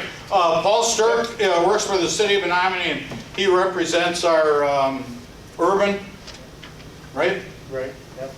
And Menominee's got a deer problem. They've had it for years. They know they do. I was involved in some of the first allowing people on Meadow Hill Drive that had so many acres to shoot deer. And then we went to hunting in the behind 3M down in by the river, and we were culling 15 or 16 or 20 deer out of there.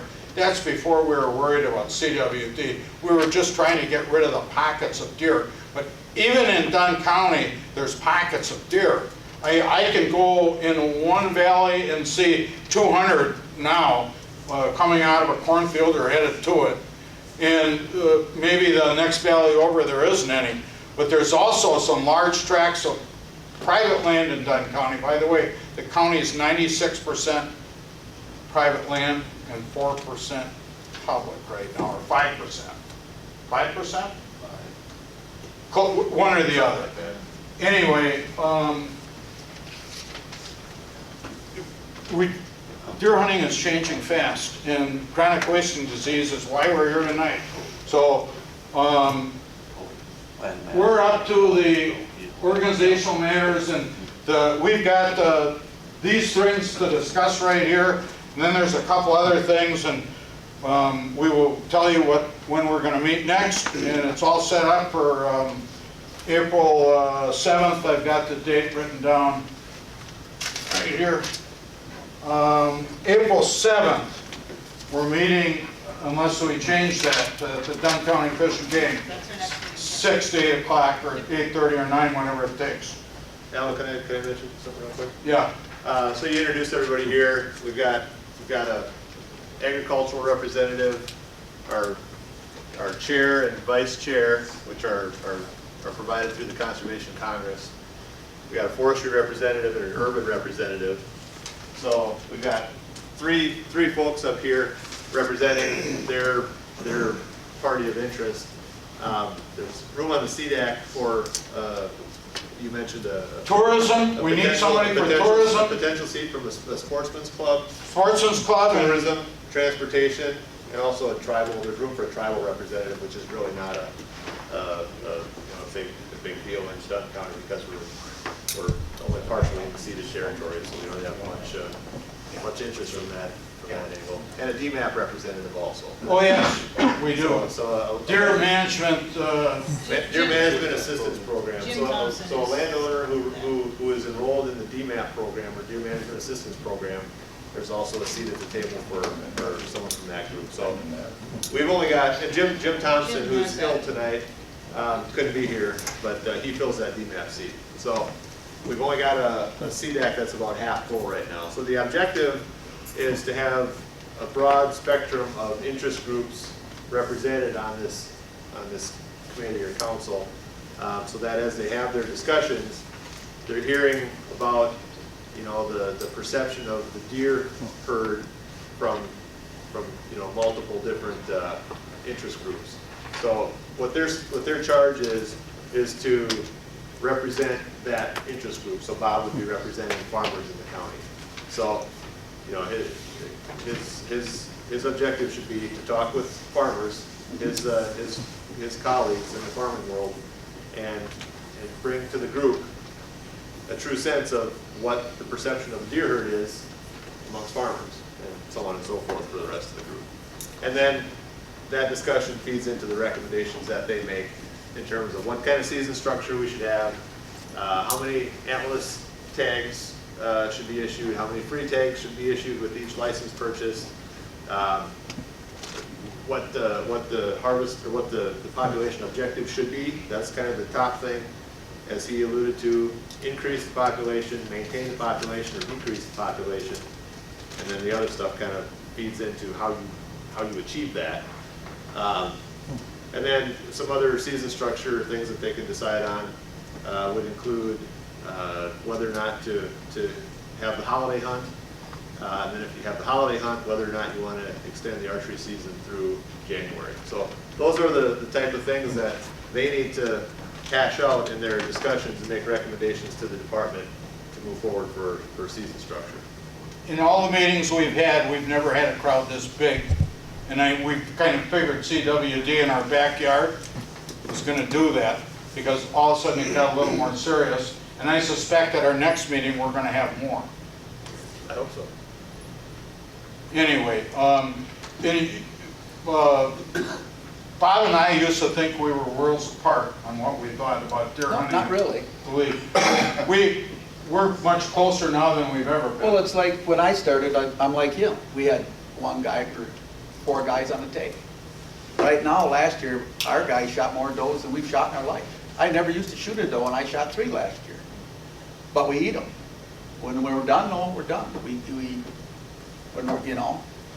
But I go to these meetings, and I get guys coming from different areas that we don't see a deer. We don't see a deer. Or the farmer let me on, and I would like to have him, so he won't let nobody else on. He lets you on. God, you know, he can't. You gotta use your head a little bit. And have we got many people come? No. We got a few people come. I wish we'd see a lot more and get a lot more voices, but we don't. Have I talked to a lot of farmers and this and that? Yeah, I talked to a lot of them. Do a lot of them think CWD is huge? Be honest with you, no. They don't think it's huge. They even at the meeting at Rock Falls, and I talked to a guy, Mark Dank today at the class I was at for agriculture. I never knew this, Buffalo County had blue tongue. I didn't know that. He said their valley is so full of deer laying with blue, and it's blue tongue. I didn't know that. I didn't think I know Wisconsin had any. I know, yeah, Below Madison they did. Yeah. Yeah. Yeah, they got them down there. And he said blue tongue killed way more than chronic waste ever thought. He said it wiped them out. And Iowa, so does Erd. that's what I heard. Yeah. Anyway, one of the things we do is we agree to listen in a friendly manner to anybody that says anything. And in these public meetings, you only have one time where you get to address us, and that's when you fill out those cards. And so unless one of these people up here tell me they want to change the agenda, I'm looking for somebody to motion to approve or repair. Motion to approve by Paul. Looking for a second. Second. All those in favor say aye. Aye. Opposed? Okay, we're into the meeting.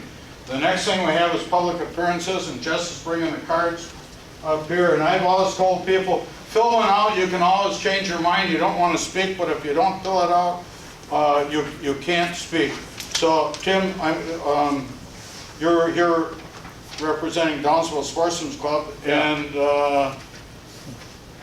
it's your chance to address us with a question or comments. You get 3 minutes to address us. Okay, the only thing I really have a concern about is that since we're doing this activity up here in Dunn County, you know, just to the east of Menominee, is this going to be happening at the same time centered where we had the other positives right on the Dunn County-Eau Claire border? Are they going to happen at the same time? A level of testing and observation that's going to be happening up here, or hopefully going to be happening up here? Depends what this committee does. Okay. But you've heard some of us voice our opinion of what we want to do, that we want to continue testing. We believe in these surveillance areas. We believe in an intensive area to try and get as many testing as we can, because we need to know if we're going to follow suit like they did down by Madison. One year there was 1 dot on the map. The next year there were 2 more. By the way, that's the way Eau Claire went. And the next year there were 2 more. And then as they progressed through the next 17 years, the map turned black with dots. We're wondering that same thing, some of us. And we'll have to see where we head. That's why continued testing is important, because as Al just said, Eau Claire County, after the first year, started with one sick deer. That's all we got after the 2017 season. That sick deer was seen in February of 2018. One sick deer turned out to be a positive deer. Following season, the 2018 hunting season, resulted in 2 more positives as a result of hunter harvested deer. 2019 season resulted in 3 more positive deer hunter harvested, so we're up to 6. We went from 1 to 3 to 6 over basically a 3-year, 2 to 3 year period. So now we have 1 positive in Dunn County. We do have considerable testing in and around that area. Over 700 deer tested in Dunn County over the 2-year period, 2018 and 2019 season. Within that 10-mile circle, over that 2-year period, there have been just shy of 200 deer harvested, which is pretty good for a relatively confined area, and we've only had that 1 positive. So continued diligence is really important right now to really know and understand what we've got going on around this positive in Dunn County. Is it somehow an isolated situation like what happened in Washburn County, or are we going to find 2 more this year and then 3 more the year after, and who knows what after that? So we're going to know that as we keep testing. I think the main concern that I have and our club members have is that whatever is found, one, we want to hear about it, and at the concentration level, and is there anything that, again, our clubs can do to help and support any activity in the area that's going on. But like I say, we'd like to have a consensus going on rather than hit or miss, doing it for a couple of years, then don't do it for a couple of years. What we need is a consistent program. Yeah, it's consistency and everybody pulling on the rope in the same direction. Yeah, exactly. When we've got a segment of the population that's really concerned and trying to do something, and then another segment of the population that's sticking their head in the sand, not registering their deer, refusing to sample deer. You've got polar opposite approaches, and look at any situation where you've got 2 very different approaches, you don't get anything done. Anyway, I'm done. Okay, I've got 3 more. Jeff DeHuff? Dana, yeah, me. Okay. So now what you guys are saying is that you are going to decide whether we possibly, that would be your decision if you extend the seasons and make decisions like that, not the DNR, it's going to be the CDAC? We are advisory to the DNR. Okay. We are advisory. Okay. That's why that CWD group from the 6 counties was shot down with what we wanted to do. Okay. We were advisory, and the Natural Resource Board didn't approve it, they threw it out the window. Okay. If I can comment on that, Al's right. They are advisory to the department.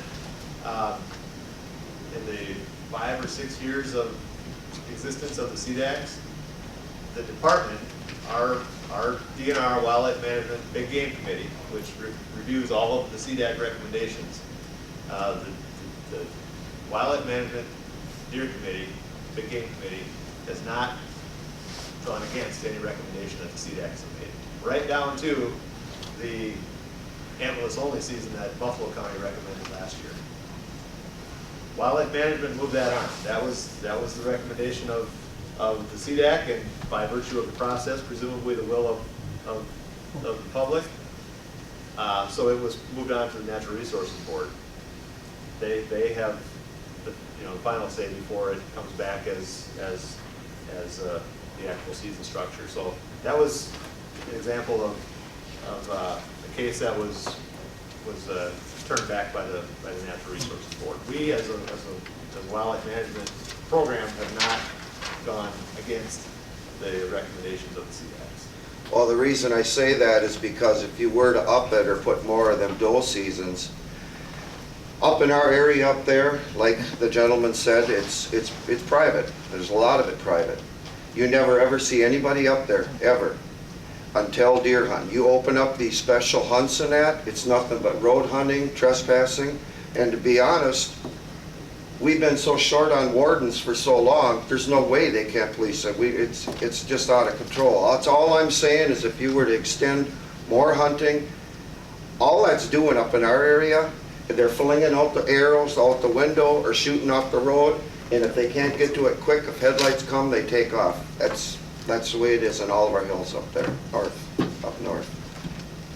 So that's my only comment. Okay, thank you. Greg Vesco? Yes, sir. I have to confess, I'm the guy. I'm the guy that had a CWD positive test. So I'll give you the 1 minute explanation. I shot a very nice buck, in my opinion. That animal was doing normal buck things. I would have never guessed that animal was sick or anything like that. I harvested it. I don't enjoy cutting up my own deer, so I took it someplace else. And to an actual processor in the area that they participate in the DNR CWD testing program. I asked them to take the sample for me, and then unfortunately, 2 weeks later, I got a call from Jess. And so my message is to anyone that feels like they will know that a deer is sick, they will know that an animal is going to be positive CWD, you will not. You may have an inkling, but more than likely, you will not. I noticed nothing different with the animal, nothing when I dressed it out. Even the processor said absolutely nothing whatsoever was unique about that animal. Okay? But beyond that, my message is to test. You need more data. Regardless of whether or not you want to consume that animal or not. Okay? That is completely your prerogative and your choice. However, get that animal tested. Get the data that we need to understand what it is doing to our population. Period. So. Thank you. You're welcome. Thank you.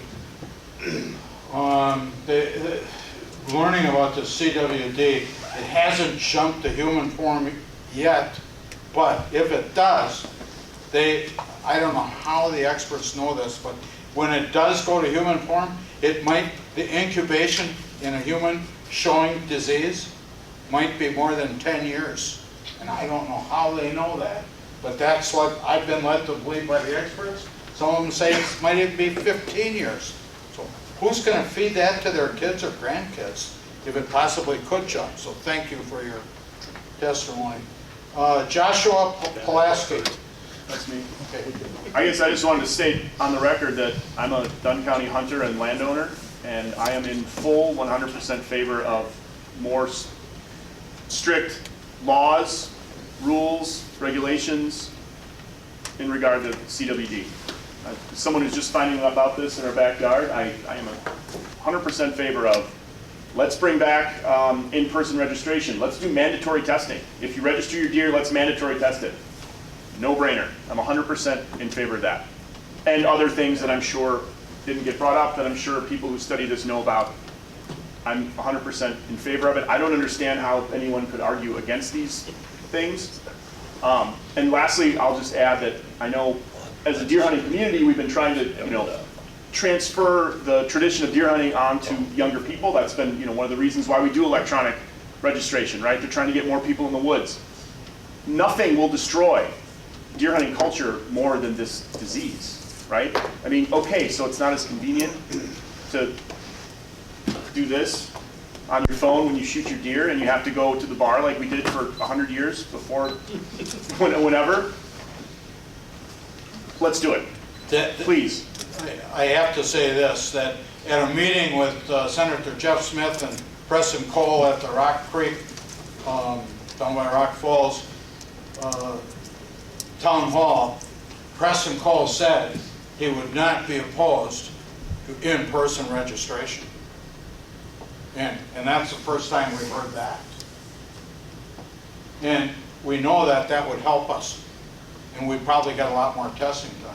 And it didn't come out here tonight, but the self-test kits, they just go up in here and take a couple samples out of either side, and that it doesn't mess up the mount or anything else. So even if you shoot the 30-point buck, you can have it tested. It isn't going to ruin it. You don't have to drop that head in a kiosk.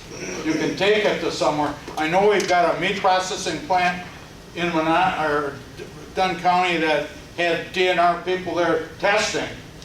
And maybe we'll get back to that again this year, is one of our things that we do, except for the big weekends especially. And we got taxidermists that'll do it too, that are on that list. There's a list. So, anything else? That's an important point though, Al. Shoulder mount deer, obviously before the deer is caked, we wouldn't want to take a sample out because you do, cut it right underneath the jaw bones. But you can take that deer to a taxidermist. Some taxidermists are cooperators and will actually take the samples out for us.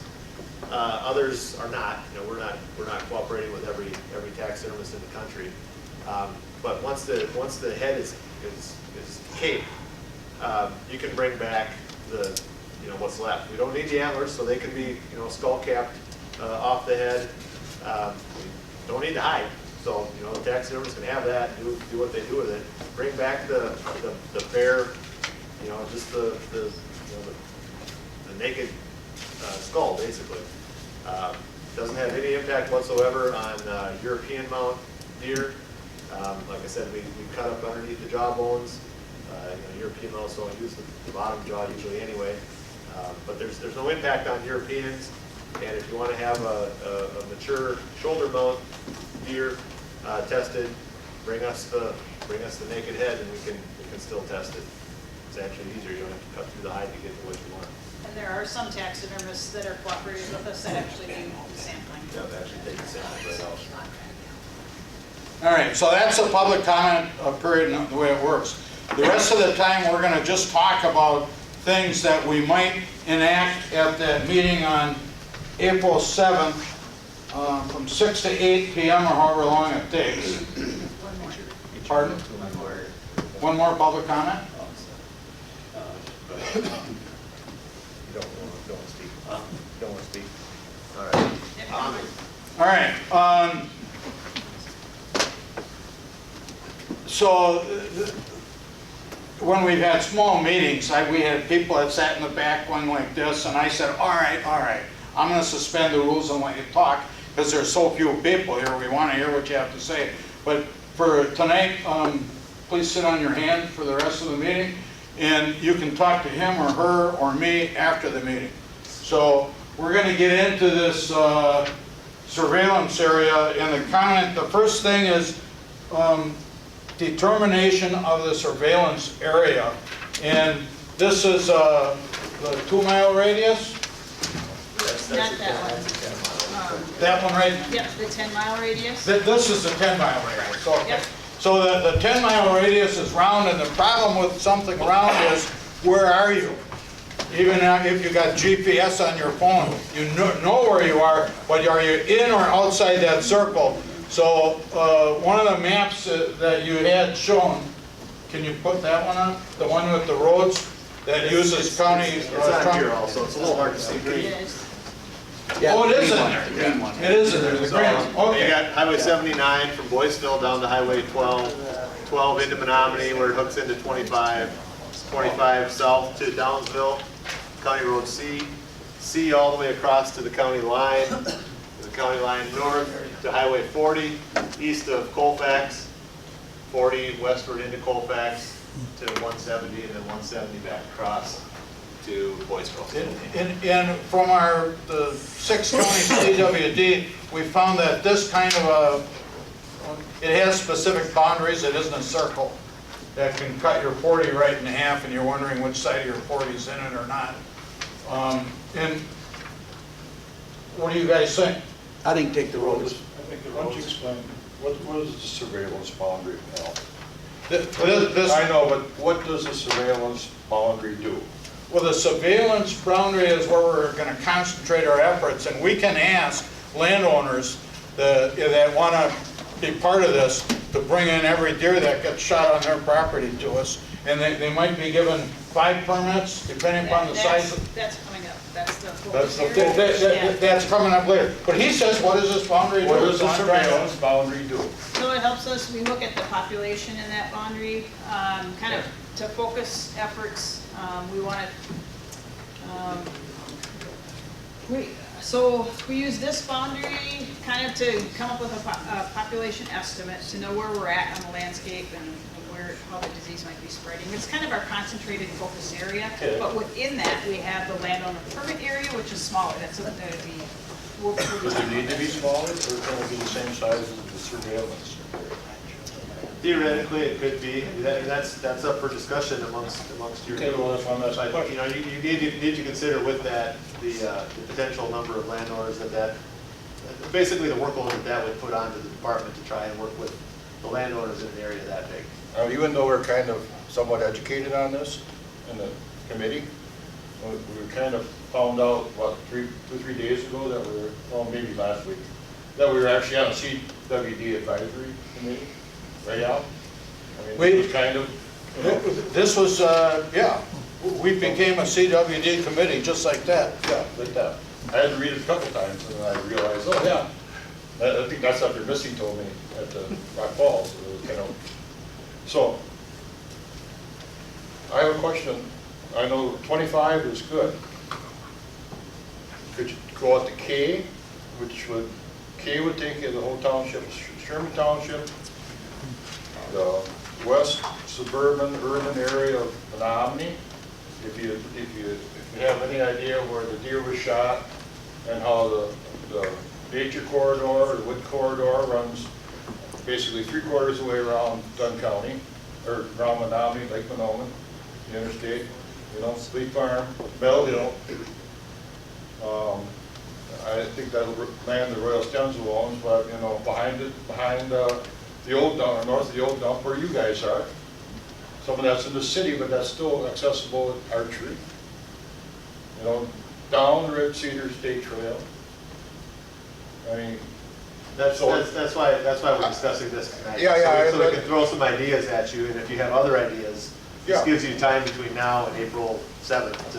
Well, that's what I'm saying. To Could chew you on say- those ideas and bring something, if you got something better, bring it back. could you say take it to K, Bring it because back- K bring it back runs, in April, and then K you runs guys from can Boyceville to 72. We actually talked about using K, but K is not as straight of a route as these are. K kind of zigs and zags and winds. K is K. K is K, K is K, agree, but it's not a nice straight line. You know, it'd be hard to identify where it is on this map, but, Yeah. you know, like I said, that's why we wanted to throw some ideas out at you guys to discuss them. And if you think that something better would be, you know, something else would be better, I think And for all, welcome to bring that and for forward. all of you listening out there, excuse me, you can come and tell us on the 6th by filling out one of these cards and standing up and tell us what you think before we enact it, because we're gonna do action at that meeting, not tonight. Right, ultimately what needs to come out of the meeting on the 7th, not the 6th. Thank you. On the 7th is a recommendation from this group as to where these lines should be. It is Okay. It is So, again, the objective tonight was to start the thought process on where would be the preferred spot for those boundaries to be. So, we threw an idea out there based on the most major roads in the county. If the committee or council ultimately thinks that something else would be better, you know, it's you guys' decision. So that's my question, I mean, when you look at, on the other side, if you went farther south with the surveillance boundary, you'd almost incorporate, overlap into your other problem area, Rock We Falls. try and stay as close to the technical circle as With the surveillance possible, and County C captures that pretty well. Yeah, I understand, but with the surveillance boundary, which is different than the focus area. Because the focus area, you're gonna give kill tags in the focus area, right? Not the surveillance boundary? That would be another decision that you guys. Okay, make if you- okay. If you want I to didn't know those that. permits in the smaller area. Oh, okay. Okay, Mike had something. Does it help or hurt to make the surveillance area bigger or smaller or round or rectangle? Does it, I Does think, it help or I hurt? think having a polygon, you know, a shape that's based on identifiable land features, roads in this case, is definitely helpful. It gives you But something if- clearly defined. would it help or hurt to reduce it or expand it? Size-wise, you know, obviously the circle there encompasses more square miles than a polygon does. There, you're just really looking at, you know, we know that deer typically don't travel much more than 10 miles, 8 miles. So this area captures that pretty well. So, you know, would you want to go smaller than that? Or some of the other options that you have, such as the landowner permit area, do zero in more on the area immediately around the positive. Well, the thing I'm looking at though is this map here, the circle is much smaller than. That's a 2 mile circle. Oh, okay, that's a 2 mile, okay, Yeah, thank that's that. a 2 mile circle around the positive. All right. So as you move on to the next question, if you were to opt for issuance of landowner permits, surveillance permits, would you want to stay within that 2 mile circle? Or would you want to use, again, a more clearly defined area based on roads or whatever? But I think my question then would apply to that too. Would it help or hurt by focusing on a smaller area? Or by, to garner scientifically viable results, more samples are better. right, but. Numbers are better. You're gonna get that. But that's, okay, because that was my point. I mean, if you make a smaller area, can you still get 50 samples out of there? And is that enough, or if you make, or you won't be able to get 50 samples out of it? Probably wouldn't get 50. Okay, so the bigger area is definitely more significant. Okay. If you got on Google Maps satellite, you looked at the area, you got a lot of woods over by Muddy Creek. Yep. And some of that's public, which you won't have permits to get, or kill tags. But then all this is fields, and you have that little area around Red Cedar River. You know, pretty much you got the woodland in this. And by virtue of this positive being as close to the city limits as it is, in areas where obviously firearm discharge is not allowed, you know, you've got some added challenges with this one. Like using the roads, but I see Highway 25 and 70, I'm wondering if those could be shifted to county roads or township roads to encompass a little bit more of the circle to the north and to the west or southwest. Possibly. I mean, all the roads are on there. You can see how they run without having a jagged, you know, oddly shaped polygon. It would be tricky. That's why, you know, in our draft model, we chose, with the exception of County C, we chose, you know, state or U.S. highways and the county line. Well, going back to the comment about where it's wooded and that, when you sat down and drew those lines, was it because there were certain areas that you also wanted to incorporate into it, or was it more, this is convenient, this is easier to define? And would it, some of both. would it help, are there places on there that might be beneficial to include that isn't included right now, based on your knowledge of the area? On this map that's up on the screen, I think we do a pretty good job of grabbing a large area with this map. For the landowner permits, can you move the slide?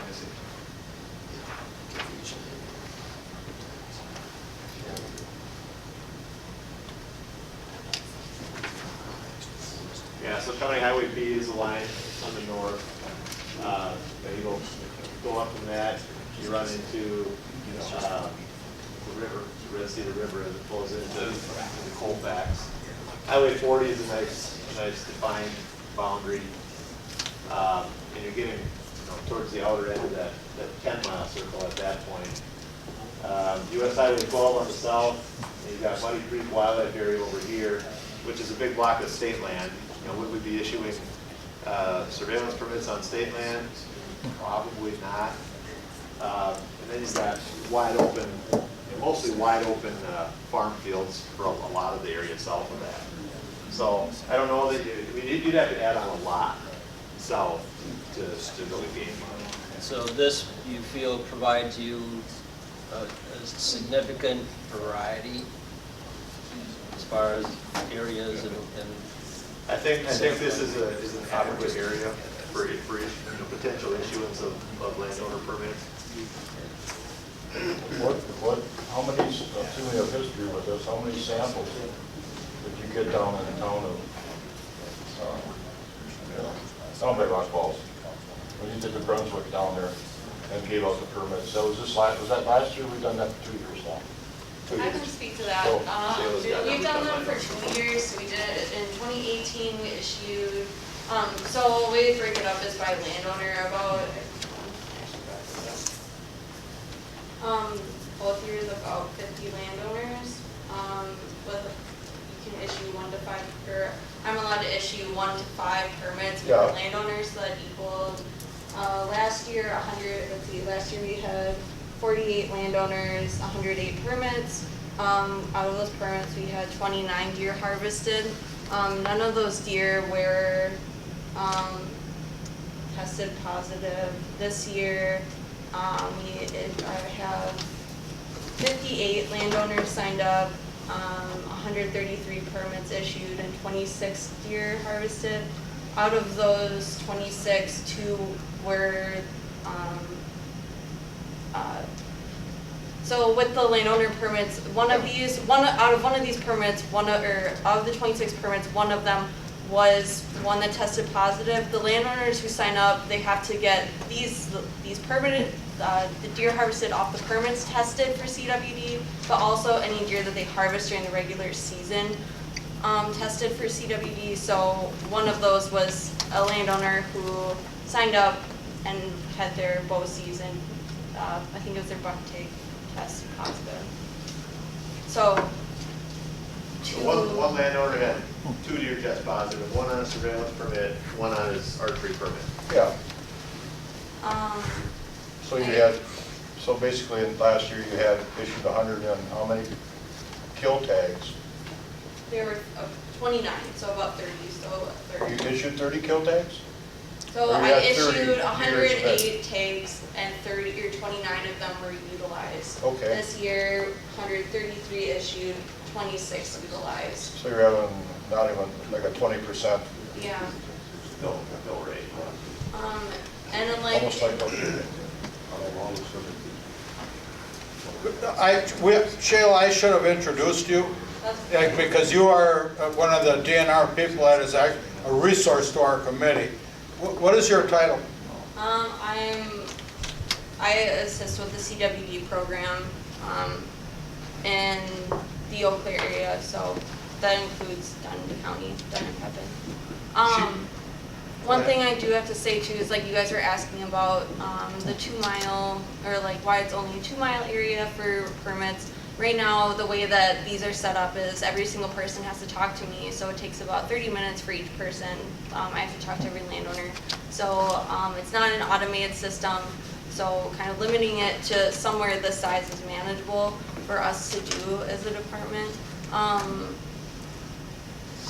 And It's a significant workload, and Shayla's managing all the surveillance permits down in the Brunswick, Rock Creek, the Eau Claire, positive area. So adding another surveillance area or landowner permit area on top of that is, obviously going to only compound that issue. So, yeah, job security is right. Job security. Aren't there more people than, are you guys hiring? A couple more? I mean, if we had a money tree in the backyard to fund these positions, we would hire more people. I think we're all in agreement that using roads to define the boundary is going to be most significant for both the focus area and the surveillance area. It's just a matter of We'll which just have to ones we come down decide to to. exactly which roads. And you can talk to people and we can come up with ideas, and that April 7th meeting is when we're gonna make that decision. Question I have, where did you go to? Oh, she said, Question I have for you on the map. There's three for the focus area. There's three very easy boundaries. If you did 94 on the south, County B on the west, 770th on the north. It's going to be in the northeast area that is going to be harder to define because there's actually an area where the roads are very limited. So if you have to restrain it within the circle, is that going to impede the significance of the results? I think Because like if you came into 690th and 680th or 720 and 740th. the one I was talking about before about the size being too large, like if you would issue that whole 10-mile circle, that would be challenging. I think No. this size is fine, like. Right, and this about that is staying size. inside within the 2 miles. It's just that you may lose one part of it.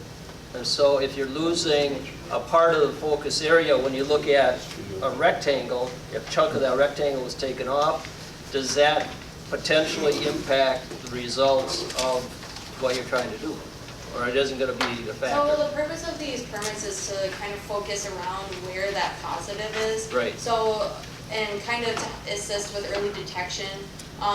So I've, not a like great answer, but like I don't know where if that's how we were talking before. Is that the one deer that's there? Is there more deer skewed to the left, to the right?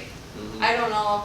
I think having a 2-mile circle, like if you get it anywhere close to there or a little bit farther out, that'll help with like what the goals of the surveillance permits are for. So No, you just clarified what I Okay. was looking at, yes. Yeah, Thank Okay. you. so the positive is right. Right, roughly around right. the center of this. Anybody who's from around here knows that there's not a ton of cover around here. So, And that's why I was asking. yeah, if you and we looked at have, the- we have a looked at the- handful of landowners, there's some large, open, expanses of farmland in this area. So we threw the option out there to have this larger area to grab, the big ridge that runs through here would get part of that. The cover along the east side of the Red Cedar River. By going south of the interstate down to 12, we grab 3M and the Dunn County Lakeland Homewood Park here, which is an area that's been opened by the city and the county for some of the urban tags that they've had available to them. So that grabs this area. And then, this is mostly open ground between here, so, are we really gonna get anything between the interstate and 12? Realistically, probably not, really. But it's a nice, straight, clearly defined. So the area defined by the roads is still going to be small enough that she will be able to, within reason, handle it? This area would be manageable to, follow Okay. the green shade. All right. No, that, it seems to me that there's a consensus on we're gonna be using roads, depending upon what those roads are. So, you gentlemen comfortable with moving on to B here? Determination of if we're gonna think about issuing surveillance permits?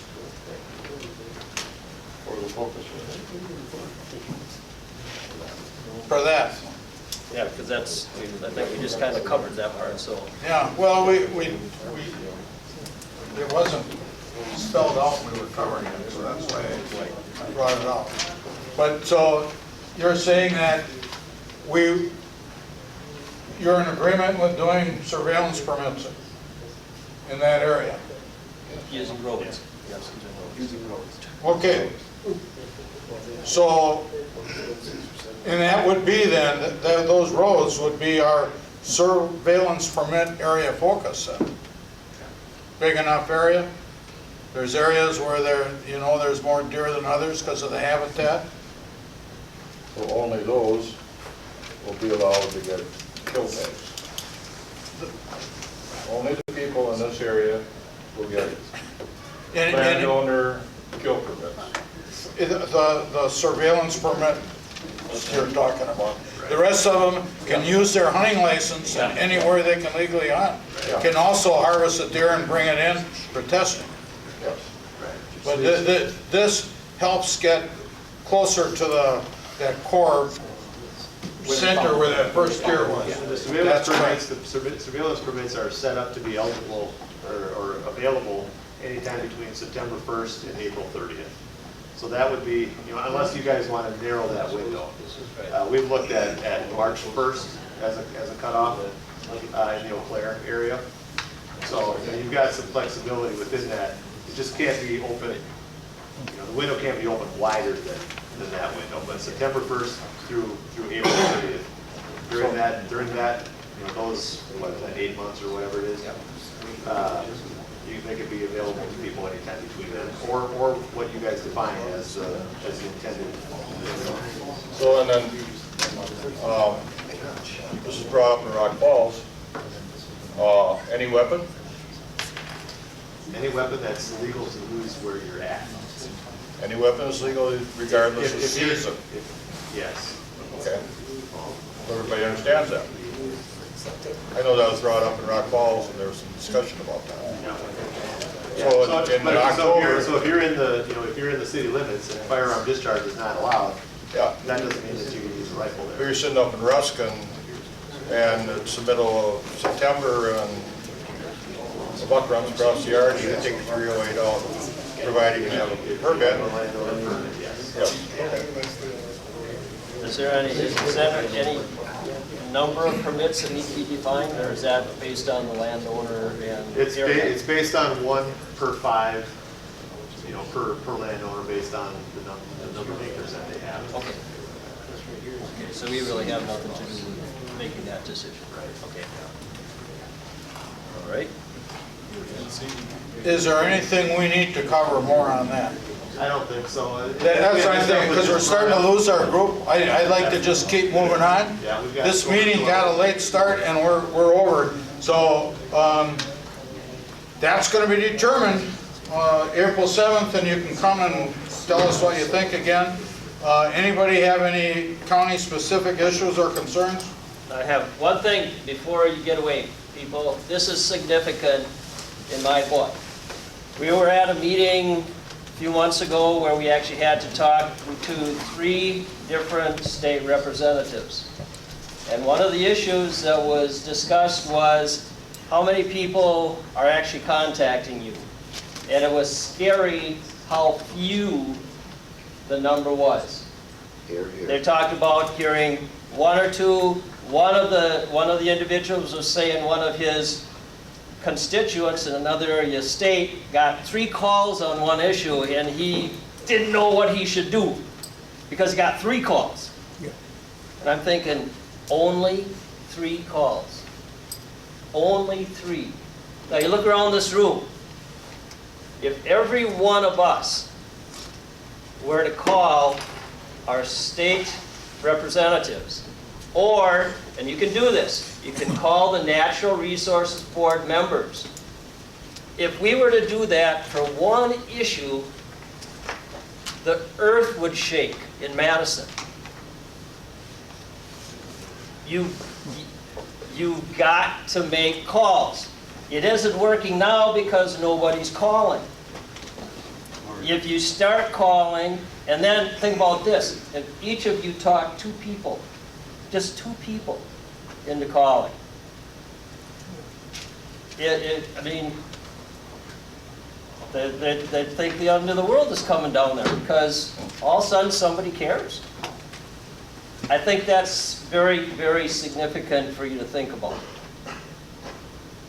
Another member matter, there's 10 counties in District 5 of the Wisconsin Conservation Congress, basically from here all the way down to La Crosse.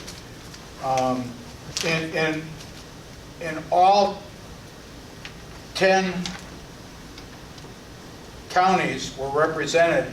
We went down and talked to Preston Cole's assistant and looking for more tools in our toolbox to reduce the herd. And we basically want a pilot study on the most effective tool we've ever had in Wisconsin's history, which at the time was called Ernebuck. And we would call it farmland deer herd management, and we wouldn't institute it the same year. You'd have a year to shoot your doe before it go into effect, that you had to shoot a doe last year before you got to harvest a buck. And because that was the most effective tool that was ever used. We've asked for it in a pilot study. We did also ask 3 Republicans to back us on that, and that kind of fizzled out. We asked Jeff Smith to see if he could come on board with it. He got Preston Cole to come up here and talk to us here when he wouldn't meet with us in Madison, but his assistant met with us. So we've had a little movement on it. And you can shake your head no on Ernebuck, but we reduced the deer herd so much that county deer car crashes went down 20%, which amounted to 300 deer in Dunn County for a year after we did that in 2007 and 2008. So I'm just bringing it up under Member Matters, because we know that that's what it does. And some of these counties that have nothing but trophy hunters and lease land aren't doing well on shooting does. Who's going to lease land and shoot a doe? You know, think of it. Especially Buffalo County, where they're paying big bucks to get on that land. So, any other Member Matters? While we're on county issues, the county did close Monoma Park this year to deer hunting. That's what I thought. We need to get them to open that up again. It's part of this green area, and it's public. There's a lot of deer in there. Yes, there are. Be testing they could be done. Our county conservationist was here. He's still here. Hopefully he heard that, and he can help us with that. He's taking notes. Years ago, there was some interest in opening that up to hunting, and the county and city agreed the city would manage it, and it was kind of a handshake kind of thing. And about a year or 2 years ago, someone on the county board, I assume, questioned it. What's the deal with this hunt? I don't know if some concerns were brought up or what, but there was... We could use that hunt now to harvest and cull from that herd, because there's a big herd. We're talking about right behind 3M and that county park. 50, 60 deer. You could drive out of there with half the people here if we wanted to tomorrow, just by taking a walk. There was talk that the county wanted a formal agreement or something to reopen this, and then it went to the attorney, and it just got dragged on, so there was no hunt this fall. But we would, anything we can do to get the county to turn that around. I don't know who to talk to. Dan, what's your take on that? Well, Lake Monoma Park is managed by the Facilities Committee, and I definitely can take that up with Scott, the Facilities Director, and what because I think we should have hunting in Lake Monoma Park. I've never heard of any issues in there. I bull hunted it for years. I ran into another hunter maybe once or twice. So, Dan, I don't know if you were part of the crew that hunted that back then under Jim Forrester, but we were taking 16 or 20 deer a night out of there. We weren't hunting, we were harvesting deer. There you go. And usually it was one bullet per deer. I do know that there was a female sharpshooter in the group that didn't like when still moving, so she used 2 bullets one night. We did sharpshooting over bait, which we can't do anymore. So. Oh, because of the baiting? Right. Yeah. So with the permits I issue in Eau Claire County and in 11 Dunn County, they aren't eligible on public land. You are, up in the north, they do a little bit different. So you have to look into that. Just we can do a nuisance permit. Yeah. But if, okay, I was like saying the lottery system, but I don't know if that has to be issued talked about separately.